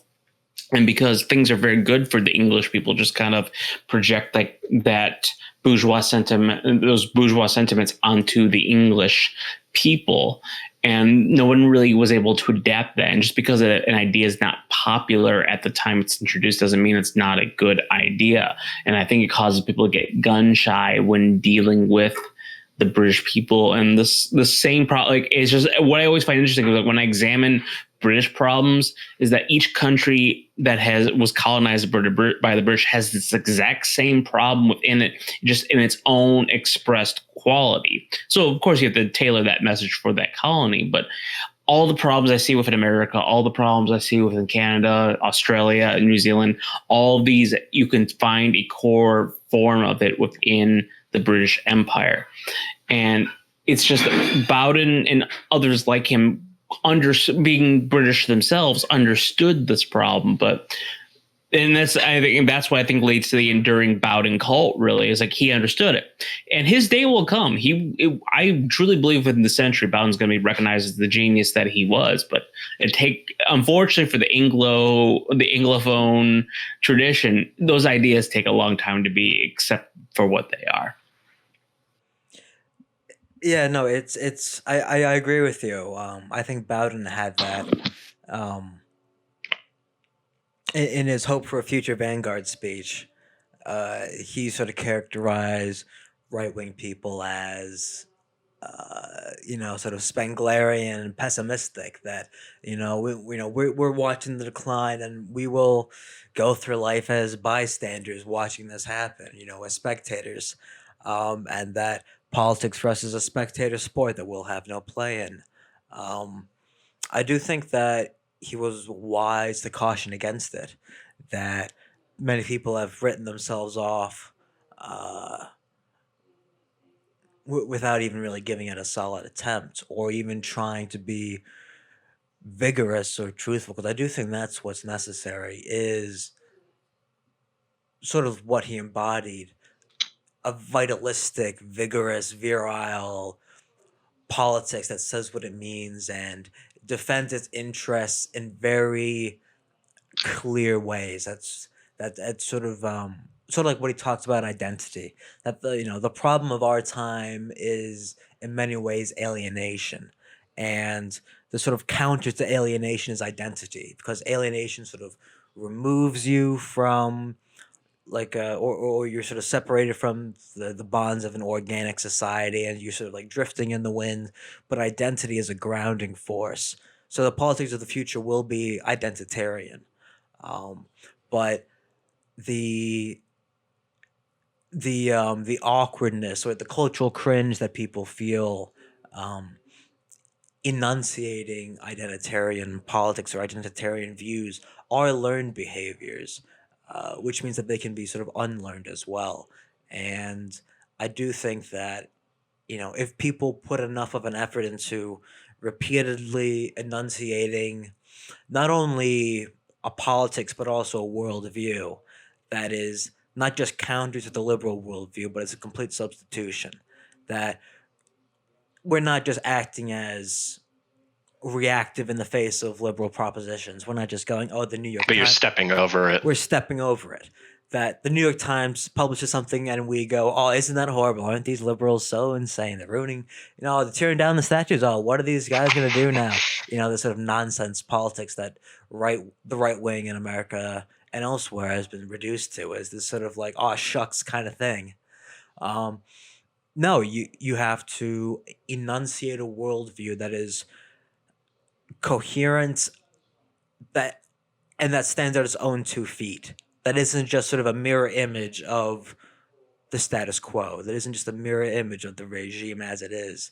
Because I think when you're able to intellectually construct and enunciate a worldview that is at times conceptual, but at its heart is very simple and it's very understandable to the common man, people will be receptive to it, especially when the current liberal like governing formula, the sort of like the credo that justifies the state as it stands today, is so convoluted, and you have to like Locke, Rousseau, the founding fathers. You have to pull pieces here and there and form together some nonsense about rights that no one really believes in, because there's sort of like secularizations of religious ideas, and it's it's sort of this real piecemeal thing, and yet people believe in that sincerely just because power says it enough times.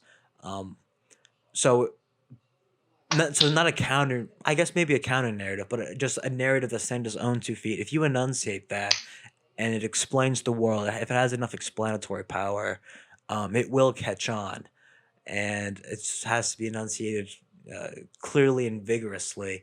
And I do think that if the Anglo-Saxon world finds it within itself to find that vitality to enunciate and put forth a message like that, I think it will ultimately be successful.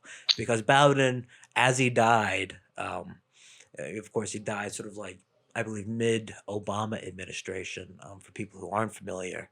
Yeah, he died in 2012. He died in 2012, but he did die a hopeful man, despite having right-wing politics, which many people view as metapolitically or, subtextually pessimistic. The Anglo will become the Anglo or he will die. Simple as. All right, man. Yeah, I'm sure everything that I kind of want to talk about has kind of been expressed by you guys to some degree. Yeah, no, that was good. It was a real pleasure talking to you, Boris. Yeah. Yeah, I'm more than happy to talk about Bowden. Like, as I said, like he's on our wall. I love talking about him, Welbeck, Venner, all that stuff. Whatever I could speak to. I wish I'd boned up a little bit more on the speeches, because like Bowden for me is not somebody I guess actively study, as it were. He's whenever I'm in a mood or when I need like to pick me up on a ideological level, Bowden's somebody I throw on because he just digs into that core of your being, and it's in the little things. To be honest, there's certain phrases people pick up and that matter a lot, but it's actually in the way and that's why I made the reference to the original pronunciation kind of Shakespeare theater, because it's the little details that he connects you with. Like whenever I think about his stepping over liberalism speech, for instance, the liberalism is moral syphilis speech. He mocks a libtard who is like, well, that sounds like fascism. He's like, I don't care. And it's the way he says that, the very like sneering, you are so stupid and I know what I'm about way that he says that. And then like he punctuates it like, I'm stepping over it. That's it. It's there's like a term for for music that gives you chills. It's called frisson. Like that gives me an ideological frisson. Really, is when he said it's not the things he says, it's in the way he says, and that's why Bowden he's essential in my view. And it's the only regret I have is that so many of his speeches were recorded terribly. Yeah, that is the one the. It gives him a special character. It's sort of like like cult recordings, sort of like demo tapes that are passed around. But yeah. I almost don't know if I would prefer them to be clear. He's basically inspirational Englishman shouting at you from far away. I think though, like I said, I don't know if I would even want them to be recorded in better quality, because like what you guys are talking about with like speaking like what you believe forcefully, like in his own terms, the way that he would describe that is speaking to people to what is underneath their mind. You're speaking to them like at a blood level even. Bowden literally sounds like a man he literally sounds like the voice in the wilderness, and that's what makes it charming on some level. Yeah, exactly. And that's like a quality that's kind of partially given by the quality of the recording. To some degree, to some degree, I don't think he would be as endearing, I guess, if the recordings were had higher fidelity. True, it is sort of like a lo-fi DIY punk kind of vibe to it. Yeah, exactly. But it is interesting because I've talked to other people about Bowden, and because I always go back to the speeches, and that seems to be the way that other people treat them too. And it's not even that they go back to study them like you were talking about Boyzoi, but almost to just have them on in the background. Yeah, you just absorb the energy. Just absorb the energy. Like he does carry out what he talks about. This thing of speaking beneath the mind, speaking beneath the brain, where it's like I've heard his Nietzschean credo speech probably 20 times, but I will still. That's the best one. It's very good. It's very good. But I'll still throw it on in the background and sort of tune in, tune out, sort of half listening to it, half not listening to it as I'm waiting for a bus or something like that. And it's just the energy of it speaks to you without even needing to necessarily be 100% focused on what he's saying. So it's he does carry it out. It's like in that Shakespearean way, the people that would go to the Globe and see his plays wouldn't get every reference to classical mythology. If I think Tiresias is mentioned in some play as the average early modern proletarian in London isn't going to get that reference, but it almost doesn't matter because you're speaking to. But he gets what it means. Exactly. So you're speaking to multiple audiences at the same time, and that's what's good about Bowden, because in his political speeches he would talk about sort of we're not just representing the south of England, the north of England, the rich, the poor. We're speaking to we're nationalists. We speak to the whole nation. And the red, white, and blue in his terms. Yeah, the red, white, and blue in his terms, and he did that in his speeches because there were parts where if you were, let's say, conversant with Evola or Eliot, for example, you could find his takes as a unique twist on what maybe you thought before. You'd read Eliot and he said something, I didn't think about it that way. But even someone who had never read Eliot or never read Wyndham Lewis. I think in one of his speeches, he talks about it that English people are proud that Shakespeare is English, even if they've never read Shakespeare. He's sort of like the same way, where it's like he's able to talk about these figures where you can go into it without knowing anything about these writers, and you're speaking on multiple registers. And I do think that good politics and good speakers do that. They will speak to multiple people at the exact same time. They will speak on multiple registers. The proof of Bowden's essence is in the way he looks. Defies the fact that you want to understand what he says or believes. He's got a true essence of charisma, and charisma can be learned, but for some people, charisma comes more naturally. My favorite picture of Bowden, and you'll see this with people who there's nothing classically attractive about them, and you're drawn to them. Steve Buscemi actually has it to a certain extent. It's like this guy is uglier than the devil's face, but not like there's something captivating about the way he is. Bowden has that element, because my favorite picture of Bowden is him holding the 6-shooter big iron and Photoshop. I can only assume was Jackson Pollock, but otherwise it's a abstract expressionist painting behind him. And Bowden was basically what I would call a hypermodernist himself, so it fits very perfectly. And he's holding the 6-shooter out, and he's got kind of like a squinty look in his face. When you look at him, and I'm looking at this picture right now. There it is. He looks like somebody who should be selling me insurance. He looks like he's the middle manager. He looks like somebody who in the office is is happily explaining to me that we get a half day off because management decided to be so nice. It's like he like that's what he looks like. He just looks like a boring middle manager Englishman, but there's something about, and it's not the gun, and it's not the expressionist painting. It's not even well, maybe it's partially the expression he's making. It's the swarthiness in his face. There's something striking about him. It's like, this man believes something, and I want to know what that is. Yeah. And it draws you in. That's why Bowden posting is perennial and why it's eternal. I think anyone watching a Bowden video is drawn to him.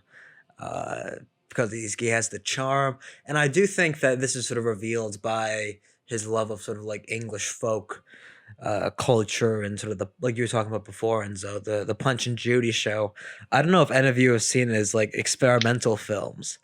Venus Flytrap. I fucking love Venus Flytrap. it's such a meme, but he's almost whimsical. Bowden. Yeah, like he talks. He's a bohemian in his own words. He is. But Bowden is what Wyndham Lewis was afraid to be, basically, because Wyndham Lewis played it like if you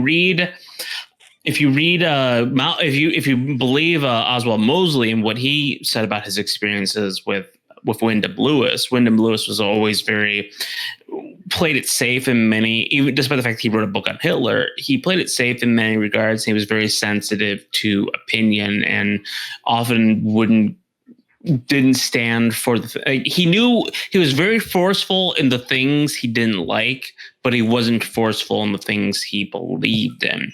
And to me, Jonathan Bowden is Wyndham Lewis if Wyndham Lewis was willing to state what he believed and fight for it.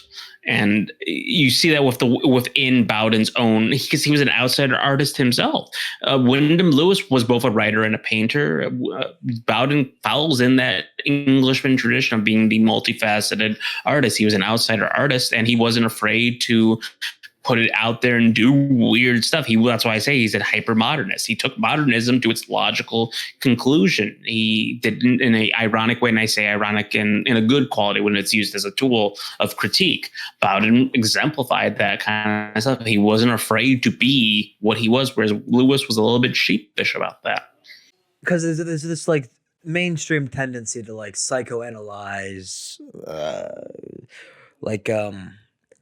like right-wing politics in general, sort of any extreme politics is sort of, the liberal society wants to psychoanalyze, like, oh, what's wrong with him? What led him down this path? And so it's like, oh, he was to take it back to what we were joking about at the beginning. He's a closeted homosexual, and this is the reason why he has these extreme politics. So, sort of like these little Jewish, psychoanalytical tricks that sort of like have seeped into the popular culture.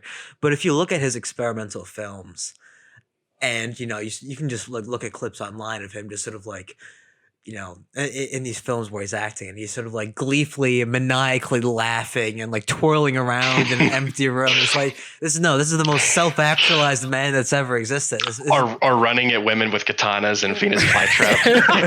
Yeah, exactly. D.H. Lawrence would frankly be proud, to be honest. Yeah, he belongs to Lawrence's tradition. Venus flytrap, like, I love Venus flytrap, but it's so surreal, it's almost unwatchable at points. Like, basically every moment when there's an actor aside from Bowden on the screen, like the I can't remember what her name was in the film, but the female co-star, basically every time she was on the screen and Bowden was talking to her, you could just see on her face that she had no fucking idea what was going on or what he was saying. But you weren't watching for her. You weren't watching for you don't watch that shit for her. You didn't watch it for the interplay of the actors or whatever. You watch it for Bowden. You watch it for this maniac just channeling himself. No, he commands every scene. Yeah, like the one where he's talking about like the sheep and the wolves. It's the sheep that are the evil ones. I like that. I think my favorite. I can't recall. This is from one of experimental films. I can't recall if it's Venus flytrap, but one of my favorite lines. It gets me every time, where it goes. I can't remember the exact line, but it's like, even in the peaks of the French Revolution, he's talking to some woman, the Jacobins never gave your kind the vote. Most wise. and honestly, if you want to read somebody within the English tradition who channels a lot of that manic energy, D.H. Lawrence is like, I see Lawrence and Bowden as two peas in a pod, really. Lawrence had a much more sexual and erotic quality compared to Bowden's much more political quality to him. But both of them, both of them have very pagan tendencies. Both of them were very much on this, like, we are Englishmen in critique, but we are Englishmen at our core.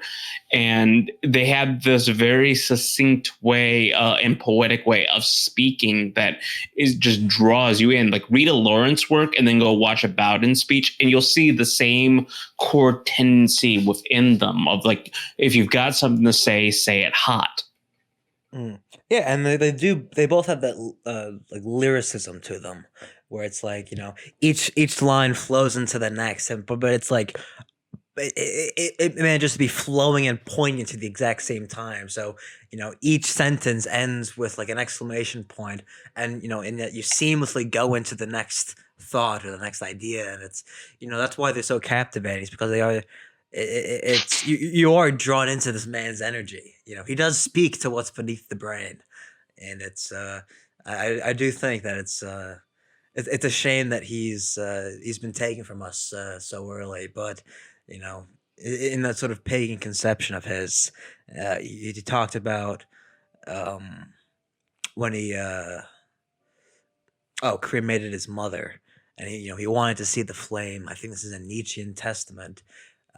He wanted to see the flame, and he saw life like that flame that followed every line and plane and geometric shape on the box of his mother's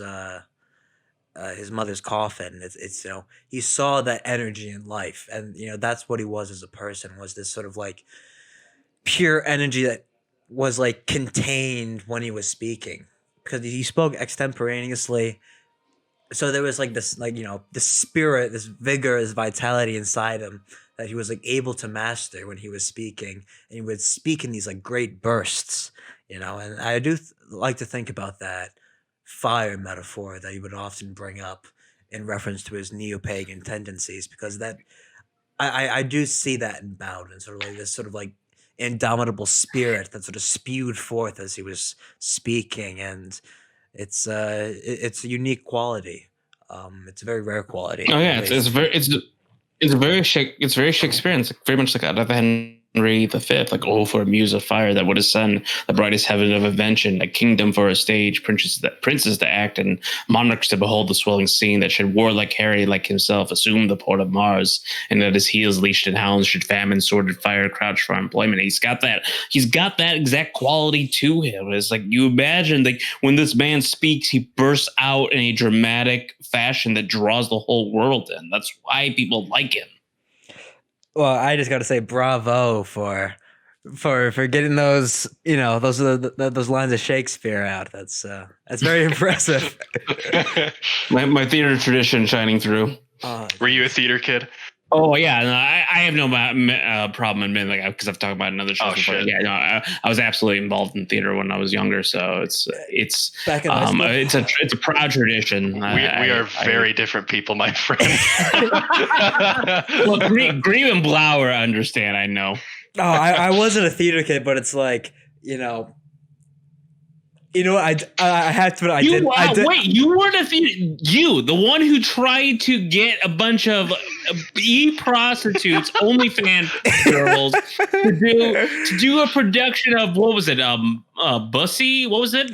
Or not Bussy? It was Bussy. Bussy d'Amboise. Was it Bussy? Yeah. Bussy d'Amboise. Yeah, Bussy d'Amboise. You who tried to assemble this production, you were not a theater kid. I was not. I had never even heard of that. I have never even heard of that play. Oh, you know what? I have a literary spirit, but I had enough sense to not be a theater kid as No, I'm just busting chops. You know what? I do have to admit, I did not have you pegged, but the second that you started listing off, shooting out those lines of Shakespeare, it all clicked for me. You do remind me a lot of Jonathan Bowden. You do have sort of like that sort of erudite literary streak to you, and I won't say that. I will not presume to put myself in place of greater men, but I do believe I understand on some level. That's why, like, I like the aesthetic spirit. Like, men who have, like, great men who have more of an aesthetic quality to them, I understand on some level, which is why that was a weird. I almost said, like, why I'm attracted, like, why I am attracted to the deeds they have done.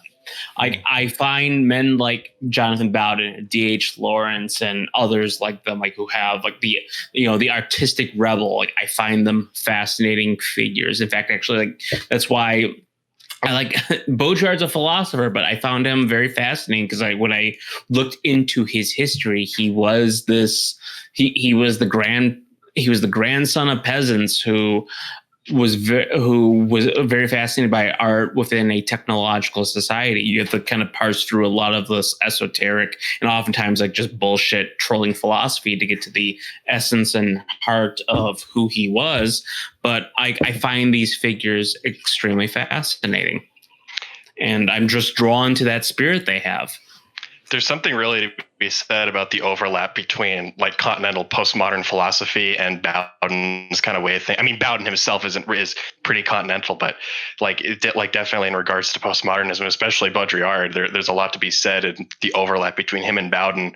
Not necessarily in, like, an explicit way, like Bowden talked about the same things, but they sort of exist within the same space almost. I feel like the same space of cultural criticism. Yeah, I can definitely see that. It's as long as you have, like, a collective and holistic sense of essence and spirit, anything that gets down to nature and having a fiery energy to it, you're going to, no matter what that person thinks, you're going to relate to it on some level. And I think that's Heraclitean fire. Yeah, I think that's within all. I mean, like, anyone who has a desire to live, that's within all of us. Unfortunately, it seems more and more there are. And I've encountered more and more of these people. It was a shock to me the first time I encountered it, but there are people who, if this system did not exist, they will tell you straight to your face, yeah, if anything breaks down, I'm just going to commit suicide. And that is such a weird and bizarre and foreign thing to me, because the most beautiful thing is to struggle and survive and and fight against odds. And I just can't imagine the mindset of somebody who, because they managed to be born on the laurels and fruits of industrial civilization, has no desire to fight for it. But those millions of people do exist. But for those who are not like that, who want to fight and who want to struggle, the words of Bowden and others like him are always going to be inspirational. Yeah, the struggle is everything.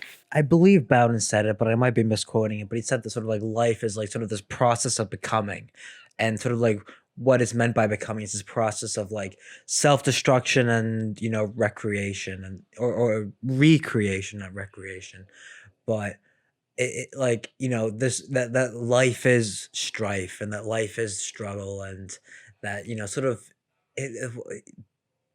I do, even if you're not a quote unquote pagan, I do think that you can take a lot from Bowden's paganism, and his worldview, where he sort of looked at the world through a lens of like natural law, but also in terms of like energy and, you know, vitalism. And even though he died before his project was ever realized, that doesn't matter. What gives Bowden such, you know, what makes him so commendable in many people's eyes is that he was saying these things when it was hard. He was saying it when it was, you know, it was the greatest struggle. And even though things have sort of picked up in the years after his death, he's not any lesser for not having seen that to its end. He's the greater figure for having seen that when it was the hardest to say these things, when it was, you know, when no one was saying them. Yeah, I mean, like, you know, I don't know how young of a man you are. I know Enzo's about my age, but I'm probably old from the show. I'm in my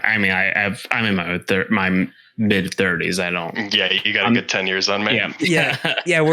I'm not shy about saying that. So yeah, no, we're a couple of young bucks, but it's like, yeah, I mean, I kind of date myself when I say that, like, I was old enough to protest the Iraq War, but anyway, it's a completely different conversation. Right? How old actually are you, Grebe? I always got the impression that you were a few years older than me.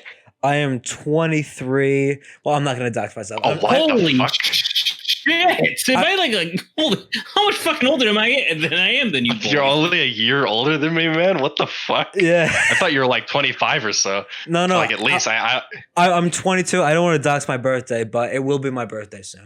I will say I have over 10 years on both of you. I will date myself with that. No, you have OG status on both of us.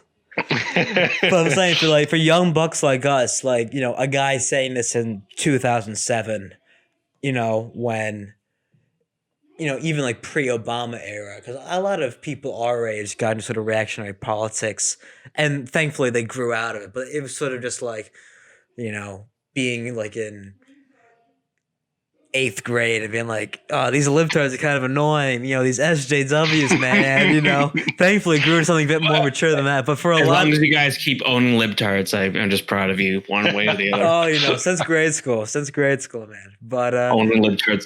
Well, one thing I'll say about Bowden is, because I don't know to what extent he considered his paganism seriously. The problem with like talking about paganism is, like, what does it even really mean to be pagan in this day and age? And it's freely made fun of in circles for being very LARPy. And there's, anyways, I'm not going to get into that aspect of it.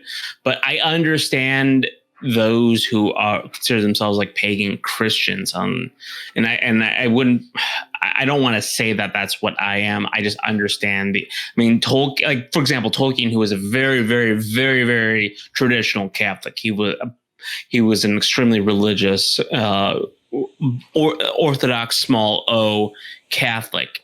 I think you can call him a pagan Catholic because he understood and he respected the pagan spirit within people wanting to capture that, but he did not shy. Like he never dissuaded him from his Catholicism. But I think you see this tendency in a lot of artistic types. I think Bowden had it. I know Dominic Venner called himself a pagan, and he committed suicide in Notre Dame Cathedral in the middle of Mass. I find that very very significant that he did something like that. And Francis Parker Yockey, who most people don't realize this, he was, but according to his close friends, he was a Catholic his whole life. But he called himself a Gothic Catholic. Like that there was like this, he subscribed to the Catholicism that was still in that continental European, still kind of forming thing. It hadn't solidified into this much more abstract, just completely within the mind notion. There was still something essential and real to it. It's something grounded in it. If you ever go into a cathedral that's built in the Gothic style, you feel that there's an earthy quality to that. And I think Bowden is an inheritor to that tradition. When we say he's a pagan or a neo-pagan, I don't know to what extent he actually like did pagan rituals, but I would not be surprised if he was having that same tradition of those who call themselves pagan, but still like have that connection and respect for Christianity, one form or another, regardless of how much they actually practice it. Like to some degree, that Gothic period of Catholicism was the period in which Catholicism was still sort of integrating the inherent or the original pagan spiritualities of Europe into itself, and that's why Yaki called himself a Gothic Catholic. Yeah, like it's that synthesis of the two, like a sort of like that synthesis of a universalizing religion in Christianity and like a specific or very specific religion, or religion that is specific to a specific place and people, because that's always been sort of like the Varg right criticism of Christianity is that it's a desert cult or whatever. Like not to be that acerbic, but he is sort of correct in that. Like if you just take Christianity on its own, I think it does kind of naturally lead into sort of the modern American Christian megachurch spirituality that we have. But if you're integrating it with something else, something that keeps you where you are, it becomes something much greater. It becomes something better than either. Like you mentioned Tolkien, like I don't know how much you guys know about Tolkien's continue in Middle Earth and all that, but the entire metaphysical system of Lord of the Rings and the Silmarillion is a synthesis of Christianity and paganism. Like you have Eru Ilúvatar as God, and you have the various noumenal essences in both good and evil regards, like with Ungoliant being like sort of a primordial essence of evil, and you have like fallen angels with Morgoth and everything. It's a very explicit synthesis of Christianity and pagan cosmology. Oh, I was aware of that. What were we gonna say, Enzo or Grabe? Sorry. Oh no, if you had something, go with it.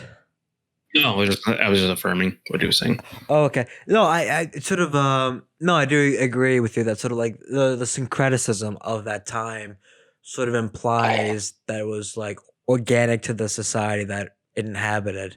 That sort of like, that in real life, these things don't appear in like perfectly conceptual ways. Like when people like conceive of, oh, what is Christianity in this very scholastic or academic way, that's very different than how it was thought of by the most fervent, most faithful believers in the period that was most faithful, dutiful, Christian, etc. So it's like, I don't like thinking of pagan and Christian, etc., in like these conceptual terms, and we can sort of like, sort of like do this masturbatory like talking philosophy, on the college yard and shit like that. But it's like what's more important, I think, is like how were these things actually practiced in societies that believed in them genuinely. But when it comes to Bowden's paganism, I do think he saw it in more conceptual terms than theological terms. There's that picture of him going around where he has like he's like sitting down in a suit and tie, and he's like a Mjolnir around his neck. But I don't believe that he did like sort of like, he didn't do like, blots or whatever they're called. He didn't sacrifice goats or anything. But I think that was just his way of classifying his Heraclitean and Nietzschean tendency, which was sort of post-Christian. And I believe he was raised Catholic. That makes perfect sense. That Bowden strikes me as a Catholic, to be honest. Yeah, he was raised Catholic. I remember reading that. Yeah, because I always remember the Oscar Wilde quote is that the Catholic Church is for saints and sinners, for respectable people the Church of Ireland will do.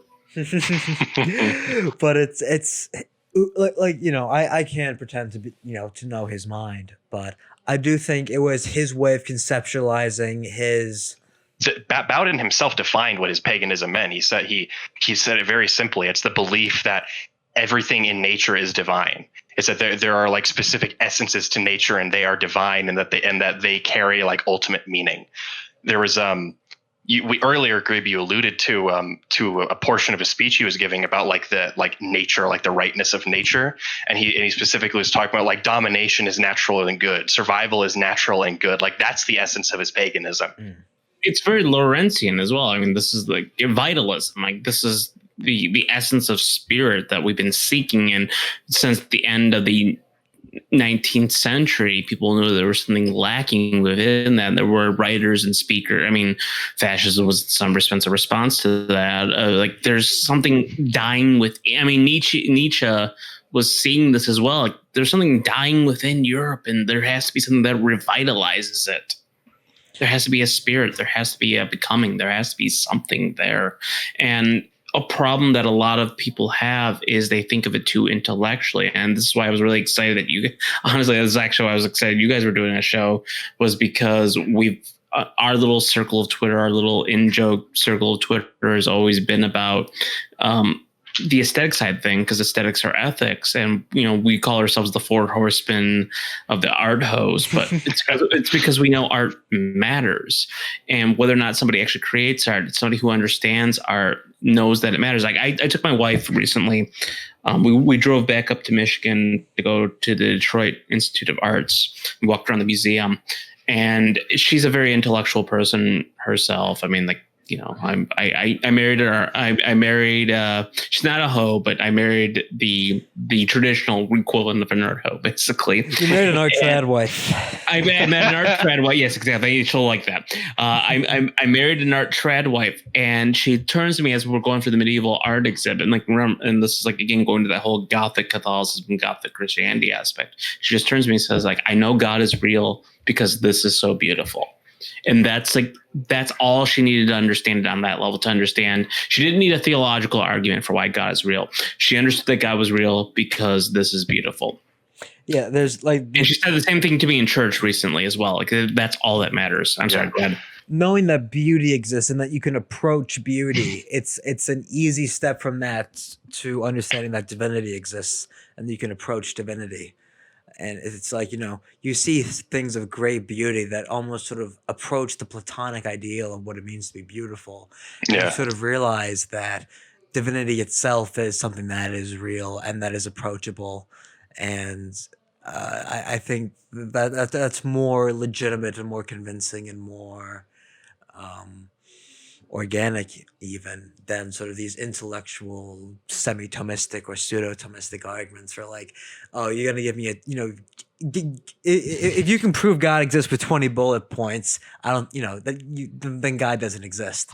If 20 bullet points are all, if that's all it takes, but, great beauty and realizing that, the beautiful and the divine, you can contemplate these things and you can approach these things, and these things should be perfected, and humans can be perfected, morally or in many other ways, that there is an ideal to be approached. That's much more convincing to me than, some, I don't know, some Thomistic bullet points, facts and logic, Ben Shapiro debates proving to me that God exists. Like there's an old aphorism about Hegel, true or not, but it's very powerful regardless, that like the last thing that he tried to do before he died was prove the existence of God, and the claim is that he did it, but he never went public with it, and he explicitly like tried to distract from it because of the fact that he realized that in proving the existence of God unambiguously, you ruin the quality of faith. It's similar to like but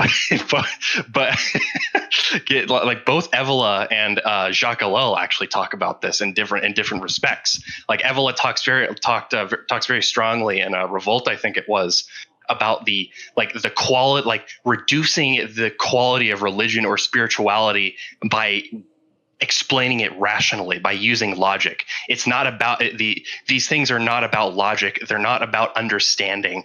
They're about feeling more than anything. They're about what is real more than anything, and not something that's real in an intellectual sense, but real in a super real sense.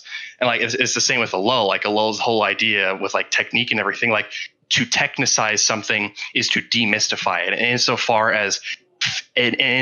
as Christianity, especially, or just spirituality in general, has something deeply to do with faith or with mystery, you'd necessarily demystify and therefore sort of destroy the valuable qualities of religion in trying to explain it with like facts and logic and so forth. Lowell also stands out in terms of 20th century critics of technology. And remember, this is a guy who influenced a lot of Kaczynski's ideas as well as a lot of other people. Lowell stands out as being, he called himself a Christian anarchist, but he was explicitly Christian. He was, he saw, this is a guy who analyzed propaganda, who analyzed technique, who analyzed the technological society in a way that there's really nobody who's really people have springboarded off of him, but nobody has really improved upon the critiques he made. This was a guy who considered himself explicitly a Christian and was very, for him, it was a very core part of who he was and what he believed. And to me, that just goes to essence. Like that's one thing I've also noticed with a lot of these figures is a lot of the figures that we like to read is that there is a core religiosity to them, but because the orthodoxy, small o, doesn't acknowledge it and doesn't embrace it, they have to express it in weird and bizarre ways, or idiosyncratic ways. Like you either have like the pagan tendencies within people like Bowden and Venner, or you have somebody like Yaki who considers himself a Gothic Catholic, or you have Jacques Ellul, who was he called himself a Christian anarchist. Like at core, there is a religiosity, there is a spirit of essence here, and because it's not being embraced by a institution, they have to find a way to express it so that it does not get lost. Yeah. Unfortunately, I think I gotta kind of wrap it up here. It was a lovely conversation, but I did promise the wife Star Trek, so I do. Oh no, I think it was great I do having you on, attend to man. my husbandly duties. Oh no, I think we got to the end of it. But Borzoi, it was a real pleasure having you on. It was nice talking to you. I was very excited, you guys. That the only regret I have is that Blauergeist couldn't join us, so that we could finally assemble the 4 horsemen of the Art-Ho. It just means It's been a long-running joke on Twitter. Obviously I have to come back on. It just means we have to have you back. You know, we can't have only 3 horsemen. So. But I hope everyone enjoyed this conversation, and I will certainly come back on for E-Girl Mafia. Yeah, it's great, man. Sing oak and ash and thorn, good sirs, all of a midsummer's morn. Surely we sing of no little thing in oak and ash and thorn. You that is old in churchyard mould, he breedeth a mighty bow. All of her shoes do wise men choose, and beach for cups also. But when ye have killed and your bowl is spilled, your shoes are clean and worn. Back ye must speed for all that ye need to oak and ash and thorn. Sing oak and ash and thorn, good sirs, all of a midsummer's morn. Surely we sing of no little thing in oak and ash and thorn. Ellum she hates mankind and waits till every cusp be laid, to drop a limb on the head of him that anyway trusts her shade. But whether a lad be sober or sad, or mellow with ale from the horn, he'll take no wrong when he lieth along neath oak and ash and thorn. Sing oak and ash and thorn, good sirs, all of a midsummer's morn. Surely we sing of no little thing in oak and ash and thorn. Oh, do not tell the priest our plight, or he would call it a sin. But we've been out in the woods all night, a-conjuring summer in, and we bring you news by word of mouth, good news for cattle and corn. Now is the sun come up from the south with oak and ash and thorn. Sing oak and ash and thorn, good sirs, all of a midsummer's morn. England shall bide till judgment tide by oak and ash and thorn.